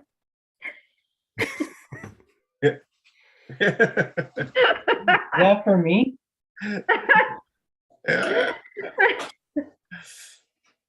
Bill H said, Sugar. You might- Bill H in the chat said, I thought I seen EFI was $1,500 back in 2019. That's what I thought. I thought it was like $1,500 back when Aviator was talking about it a lot. Yeah. Well, one fella came out with the, I don't recall his name. I don't think he's in our sport anymore, but he came out with it and was selling it to Aviator.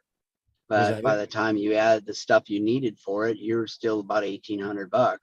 But that's not the sophisticated system that Corsair has. Corsair's is pretty nice looking. I can maybe on the next show I can post you guys some pictures of it. Yeah. I just mean, it was 1,500 and it's only 2,000 now. I mean, that's still understandable. Yeah, but when the dang engines are $2,800, and then you're adding, EFI for two. Like I said, I always look at the bottom line for everybody. I try to keep the prices where as many people can afford them as possible. And we add another $2,000 to the cost of our paramotor. It's kind of getting up there. If we don't pressure ourselves to keep the prices down, then they're just going to go crazy, right? Yeah. Well, I mean, it's still a good extra to get. I mean, you have that choice of getting EFI, which I think would be really awesome because I would have chosen to try some EFI on my Moster 185. But I can't tell you if the power is any more necessarily. I can tell you that the fuel mileage is better. I can tell you that I can start that thing with a quarter of a pull. It starts instantly and it runs like it's electric. Any issues with pipiness or anything like that are just wiped out. It's like an electric paramotor, pulls from the basement to the attic. It To would me, be I sweet. think it'd be worth it. It would be sweet to get rid of a carburetor. I agree. We do have Walter's question in the chat, and he said, Mike, $3,000 more than other engines, time between overhaul 1,000 hours, great value. Well, the overhaul period is probably going to be around 750 hours. My personal one went to 710. I'd put a clutch in it, a couple belts, a map sensor. I think that was it. And it went to one of our dealers, and hasn't asked for any parts, and I know he's flying it, so it's doing well. But realistically, figure between 500 and 700 hours, and the overhaul for the entire engine is only $1,800. So basically, we take your block in, we give you a new rebuilt one, you throw your valve cover, stuff like that on it, and you go fly it. That answer your question? Pretty reasonable. Good. All right. Any other questions in the panel? I think we covered them. I think so. So, Mike, tell us a little bit about how we can get up with you and look at your company and all the cool stuff that you sell. Well, our website's pretty cool, I think, and it's blackhawkparamotor.com, blackhawkparamotor.com. And if you have any questions, we answer our phones. We have people in the office. We have an engine shop. We have a part shop. So whatever you need, you guys give us a call. Try not to use social media because we are so busy to monitor Instagram, Facebook, et cetera, is really difficult. A simple phone call. I love to talk on the phone because you get more accomplished and you are able to answer more questions, or you're able to figure out what might really be wrong with, let's say, a particular situation that the guy might have or gal might have. Might be something altogether different than what they thought it was. So we can solve problems easy on the phone, or just use the email. Awesome. Any other questions in the chat or anything like that? Did I miss anything? There is one more. I think I did miss it. Bill H. Let's see. What is Solo 210 for $200? Please. I don't know. I don't know if I'm catching on to that. Anybody? Well, what was the question? I didn't understand it. Yeah. Okay. What is Solo 210? And then it says for $200. Sounds like he's trying to buy a Solo 210 for $200. I don't know. I'm sorry. Important. Oh, Nick was replying to Bill H. So I have to scroll up to see what Bill H said. I see what you're saying. Oh, okay. I thought Nick was pointing out that we missed a question from Bill H and he was reposting it. Nick, you always getting me into trouble. Looks like we got Shannon Brooks in the hood. Anybody else jump on that I did not say hello to? Bill H, if I missed your question, there's a lot to read here. If you could repost it, I'd appreciate it. What you say? Shannon's on there. For that will. Okay. Yo, Shannon. What's up? Scott Starbeck. Cool. There's a lot of chatting. Thank you, chatters. I love my chatters. You know how I Yeah. am on Monday night. Yeah, and if you miss a question, you've got a lot to freaking read through, you know. I'm scrolling up. I'm like, did I really not see all this? It's really hard to watch the chat and see what's going on here and behind our scenes on the Zoom side. It's a lot of stuff going You're on. doing awesome. I can't see the chat from here. That's why you don't see me like, oh, wait, he said this or that. Because I'd be all over it. And you'd be like, See, okay, you need to Linda, be we'll in get the it in a minute. chat. Travis D says, if y'all want to know something about paramotors from the beginning to now, just ask Bill H. Oh, well then. That's what he Just said. ask Bill. He could have his own show. Just ask Bill. There you go. I've asked Bill to come on the show, so I'm still waiting for him to say yeah. You Come need on both, over. Grandpa. Water's You need warm. both. I know. Bill- I'm like so over it now. I Bill, am. whenever you want to jump on here, just let me know. That's right. You know where to find me, Bill H. You know where I'm at. Hello. All right. So, did we miss anything, Mike? Is there anything that you want to talk about before we head on out? Oh, thanks for having me on the show. And if anybody ever has any questions, feel free to give me a call. Absolutely. I got Bill H's question. Okay. Uh-oh. Sorry. Okay, go ahead. He says, did Mike say anyone can come to the ranch and fly? So I guess he was wanting that to be clarified. Everybody is welcome to come out to the ranch and fly. There you go, Bill H. Okay. Well, Got I'll you bring my covered. horse then. Awesome. I can't fly, but I can bring a horse. Oh, Walter go. wants to go. Walter wants to come to. So, when and where the is? fly-in? Yeah, when and where is this? Fly-in, yeah. It's April 21st through the 24th. You guys can come in before, you can stay after, we don't care. Typically, there's a couple hundred pilots there or 150 pilots there.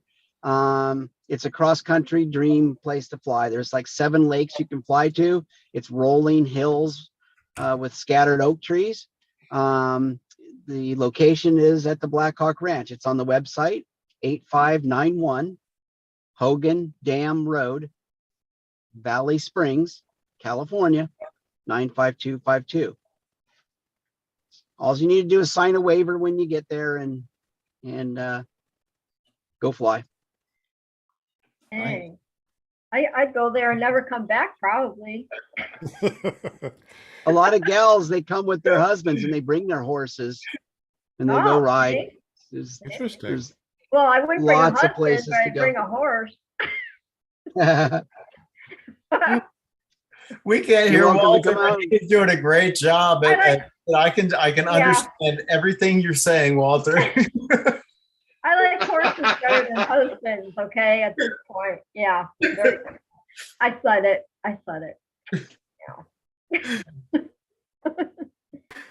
Yeah. Walter.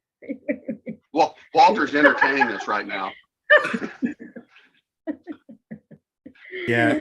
If y'all are listening to this on your favorite podcasting app, you got to come over to iflyparamotors.com Yeah. and watch this episode. It is absolutely hilarious.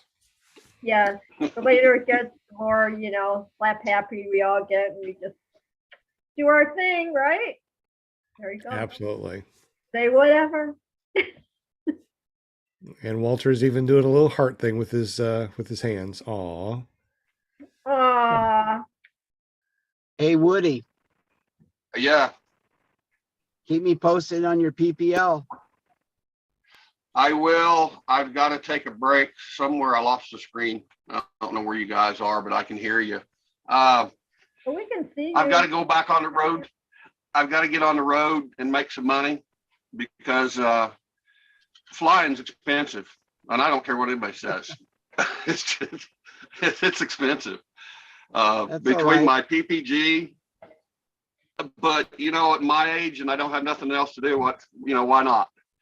So 10.5 hours in, solo's coming soon, but I got to get on the road and make a little money first. And this summer I'll come back and hopefully get my solo in and go ahead and get my test taken and be well on my way to having that check ride and seeing the world from another perspective.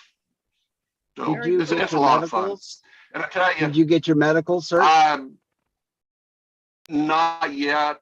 I'm going to miss my doctor before I go on the road. So when I get back, I've got to get on that. I've talked to him, and medicals does not seem to be an issue at all.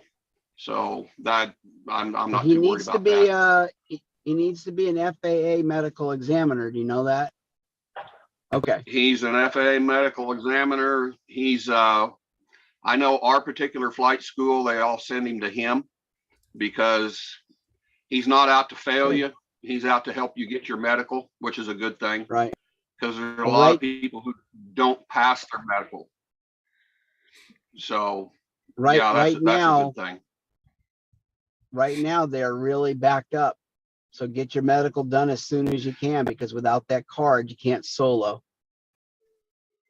Yeah, I've already got all the paperwork filled out. Gee whiz, FAA's interesting, trying to do all this paperwork online, but yeah, I've got all that done. So it's just a matter of Yeah, going there's seeing nothing him, more. and then we're Oh, There's interesting. nothing I more never thought of bureaucratic than the FAA. yeah. Well, so just so if anybody's curious, even if you don't pass your medical, you can still go down to LSA where it's not required to have a medical, but you're just not going to be able to take passengers up and do the things you want to do. You're going to be in your, LSA aircraft, your STOL aircraft, basically.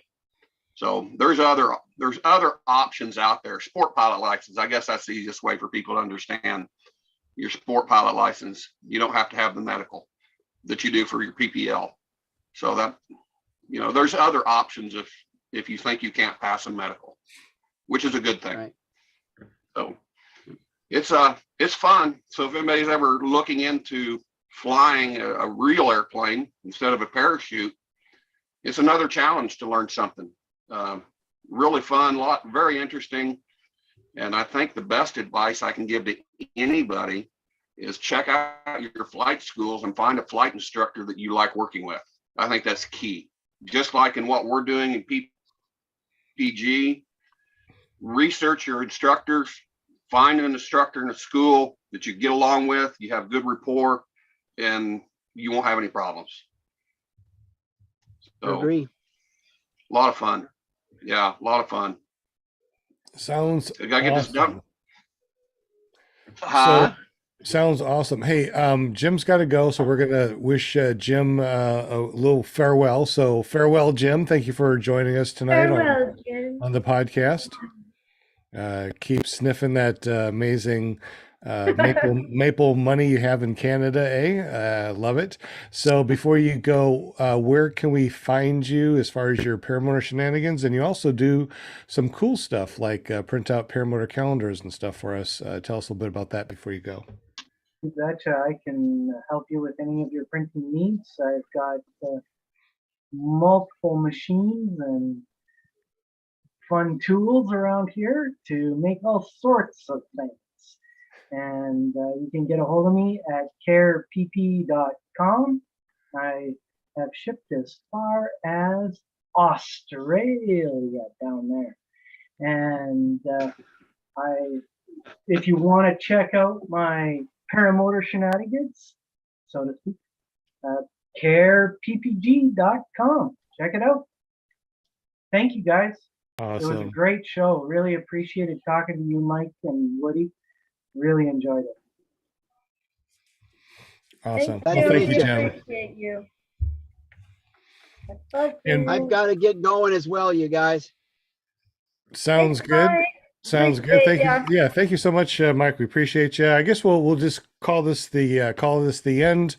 Wait a minute. What does that say down there? Love Canada, Love Canada. Love Hey. Canada, Hey, Hey. hey. That's awesome. Yeah, Mike and Woody, it was great having you on the show. Thanks, Mike. Appreciate you. Thanks, you Yeah, guys. appreciate Thank so you. much.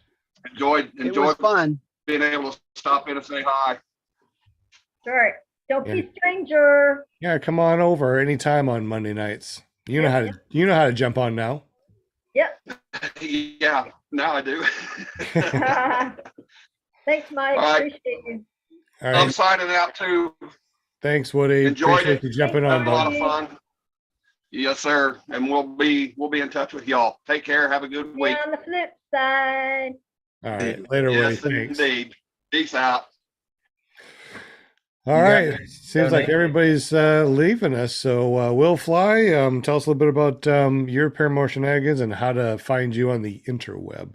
Yeah, man, you can find me on YouTube under Will Fly, or just go to willflyppg.com. And looks like Nick Griffith gave us a nice donation. Oh, did he? I did not see. Thank you very much, Nick. $5. Appreciate Thank you, it. Oh, thank you. I still love you guys. Aw. Well, we still love you too. Can't wait to go flying with you again. It's been a minute. Yeah, man. Bad apples. Yeah, Definitely gotta go to Bad Apples. Gotta. And let's see. I guess we can chat with Jade real quick. You got a show on Tuesday, a show on Will Fry. Are you? He's Chinese now. Will Fry. Hey, Flying Flamingo Jade. You have a show that comes on Tuesdays and Wednesdays. Well, your husband on Tuesday, you on Wednesdays. But tell us a little bit about that real quick before you head on out. Tuesday night hangouts will. I think they've got a really good guest possibly on this week, pending the weather, Kyle O. And if Kyle can't come on, they've got a backup. And Wednesday night, Paramotor Girl with Girls Just Want to Fly, we have a skydiver this week. She is actually flying back from Panama right now from a skydiving event. Her name is Ellen Pulford, and she's got a great life story, and which I'm interested to hear. I've just been kind of doing some of my own research on her and asked if she would share that information. So hopefully she will tell everything about herself. Got great videos of her and pictures, and excited to meet her. Yeah, sounds fun. Yeah. Can't wait, girlfriend. That's awesome. So Tuesday, it's ppglear, lear.com. Yep. And then on Wednesdays, it's paramotorgirl.com. Correct. All right. And we also got Linda Anderson, paramomusa.com. If you want to be on our Walter, show, behave. I'm Yeah, trying good job. not to. Okay, come on. Guys. Come on, I don't guys. have no tattoos. Trying to close this up here. Linda Anderson, paramomusa.com. If you want to get on the show, just get up with her. Just go to paramomusa.com. Thank you so much, Linda Anderson, for being on the show. And you got a famous son that does a podcast on Thursdays. Tell us a little bit about that. Of course I do. Of course I do, darling. Robert Michaels, the awesomest. Paraglidingtalk.com on Thursday nights. He always has like really cool guests. You never know when. Sometimes the last minute, I'm like, what's going on? You'll be like, I don't know, I'll get with you in a minute. I got this guest coming on, and he makes it work. And there you go. A lot of fun. Got a great group of guys on there, and yeah, it's a lot of fun. So I'll see you all on Thursday night. paraglidingtalk.com. Talk Awesome. about anything. There you go. Walter, go ahead, tell us. Oh, you can't tell us nothing. But he did make signs. He has signs. Fine. Gramps, Gramps. love you. Do not ever play charades with Walter. He will.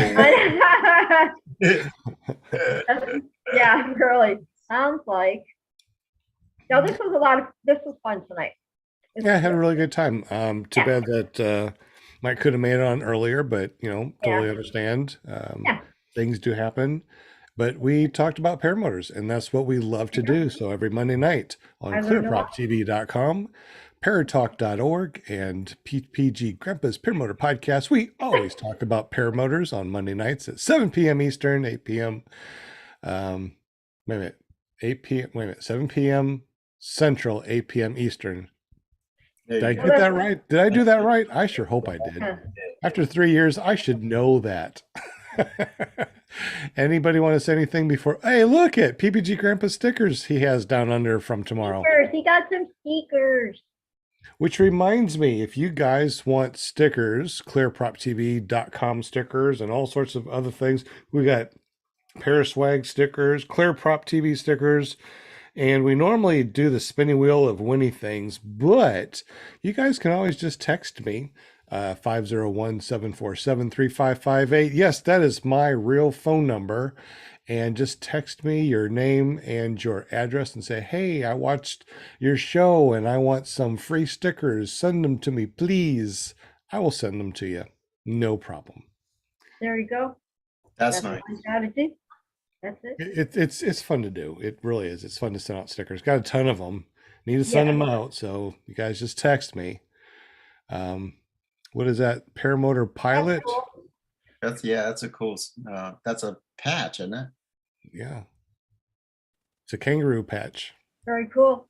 Very cool. I saw the kangaroo on it. He's showing us. Are these stickers? Another Paramotor Pilot sticker? Yep. Patch. At the patch. See? Oh, He always doing the sewing. And I'm telling you, man, he is a freaking charade king.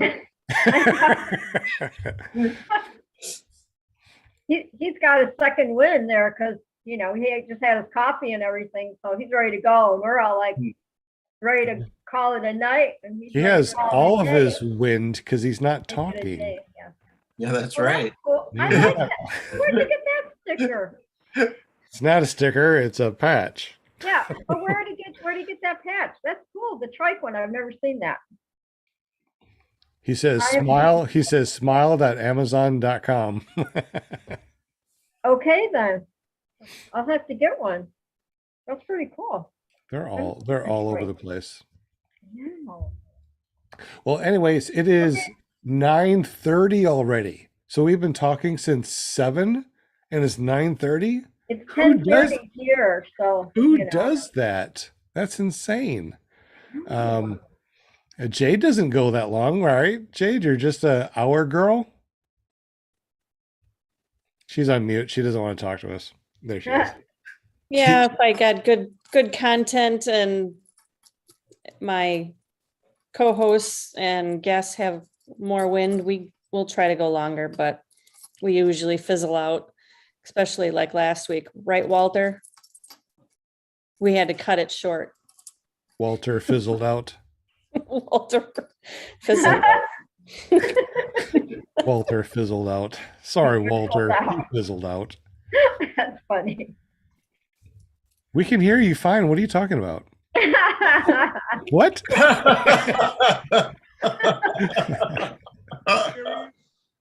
No, we're just kidding. We can't hear you. Wish we could. That would have been a cruel joke. You're like, what? All night you heard me? Darn it. He was like, maybe I shouldn't have tooted back here. Maybe you could have heard me. Oh, Gramps. Does it say clamps? Is that ramp? Clamps. Grant. Grams? I can't read Australian writing, apparently. Backwards. Grumps? Grump? There you go. There you go. Just call me a grump. I'm a Grumpa. grumpy grump. Grump. Man, All right, Grump. I had so much fun. Thank you guys so much. Make sure you give us the thumbs up. That really does help. I hope I said everybody's name that was in the chat. Did I miss anybody in the chat? Will or anybody else? I think that we got. I think we got everybody. I think that we said Oh, everybody's name. At least that's what I really tried to do. We had a lot of watching, a lot of people watching. We had a lot of thumbs up. We appreciate that. yeah. And we also are getting a lot of, see, hold on. Let me see if I can go here real quick. If we go to paratalk.org, that is our audio that we put up there. And right now we have almost 25,000 downloads that you guys are downloading. We got a lot of people that are following. We really appreciate you. Yes, we do. And if you just search for PPG Grandpa's Paramotor Podcast, it's everywhere. So I only know what's on the paratalk.org, the downloads. I don't know about the rest of the world. I have no idea how many people have downloaded this stuff, but it seems to be a lot, and we really appreciate you guys. Anything else before we head on out, guys? Any where's the wisdom wheel? Jade, Linda? Well, next Monday, I got on my calendar, we got Colin Hubbard supposed to be in the house. Okay. Monday. So I always, on Fridays, whatever, I always like I do, I mess them and remind them, hey, Monday's coming up, whatever. So yeah. So we got him on board. Good. Another guest. Awesome. Yeah. Will or Jade, any words to wisdom before we head on out? Nope, just fly safe. Oh, dang it. You took mine. Now No, you took That's always mine. mine. No, that's mine. No, that's mine. We'll say try one have thing. fun. Thanks, So, Will Fry. Will Fry. Thank you, Will We'll Fry. try. What does Robert always say? If I don't see you on the air, I'll see you in the air. He always says, paraglidingtalk.com. Yeah, that's right. Robert's ears are probably ringing. Somebody's talking about me. Did you teach him to talk that way, Linda? No, actually, I think he did that. Yeah, I don't know where that came from. Not from me. No, not from me. I might have, probably. Yeah. What are you waving out there, Walter? You're just like all over the screen tonight. He cray. What are those? I don't know, but I'm going to turn this off so people that Okay. are listening to us in the future are don't have to listen to this. Yeah. So Yeah. thank you very much for listening. Subscribe if you haven't, and we'll see you tomorrow and Wednesday and Thursday. All right. Thanks, chatters. Woohoo. Good night. And now we're going to go bye-bye to the streaming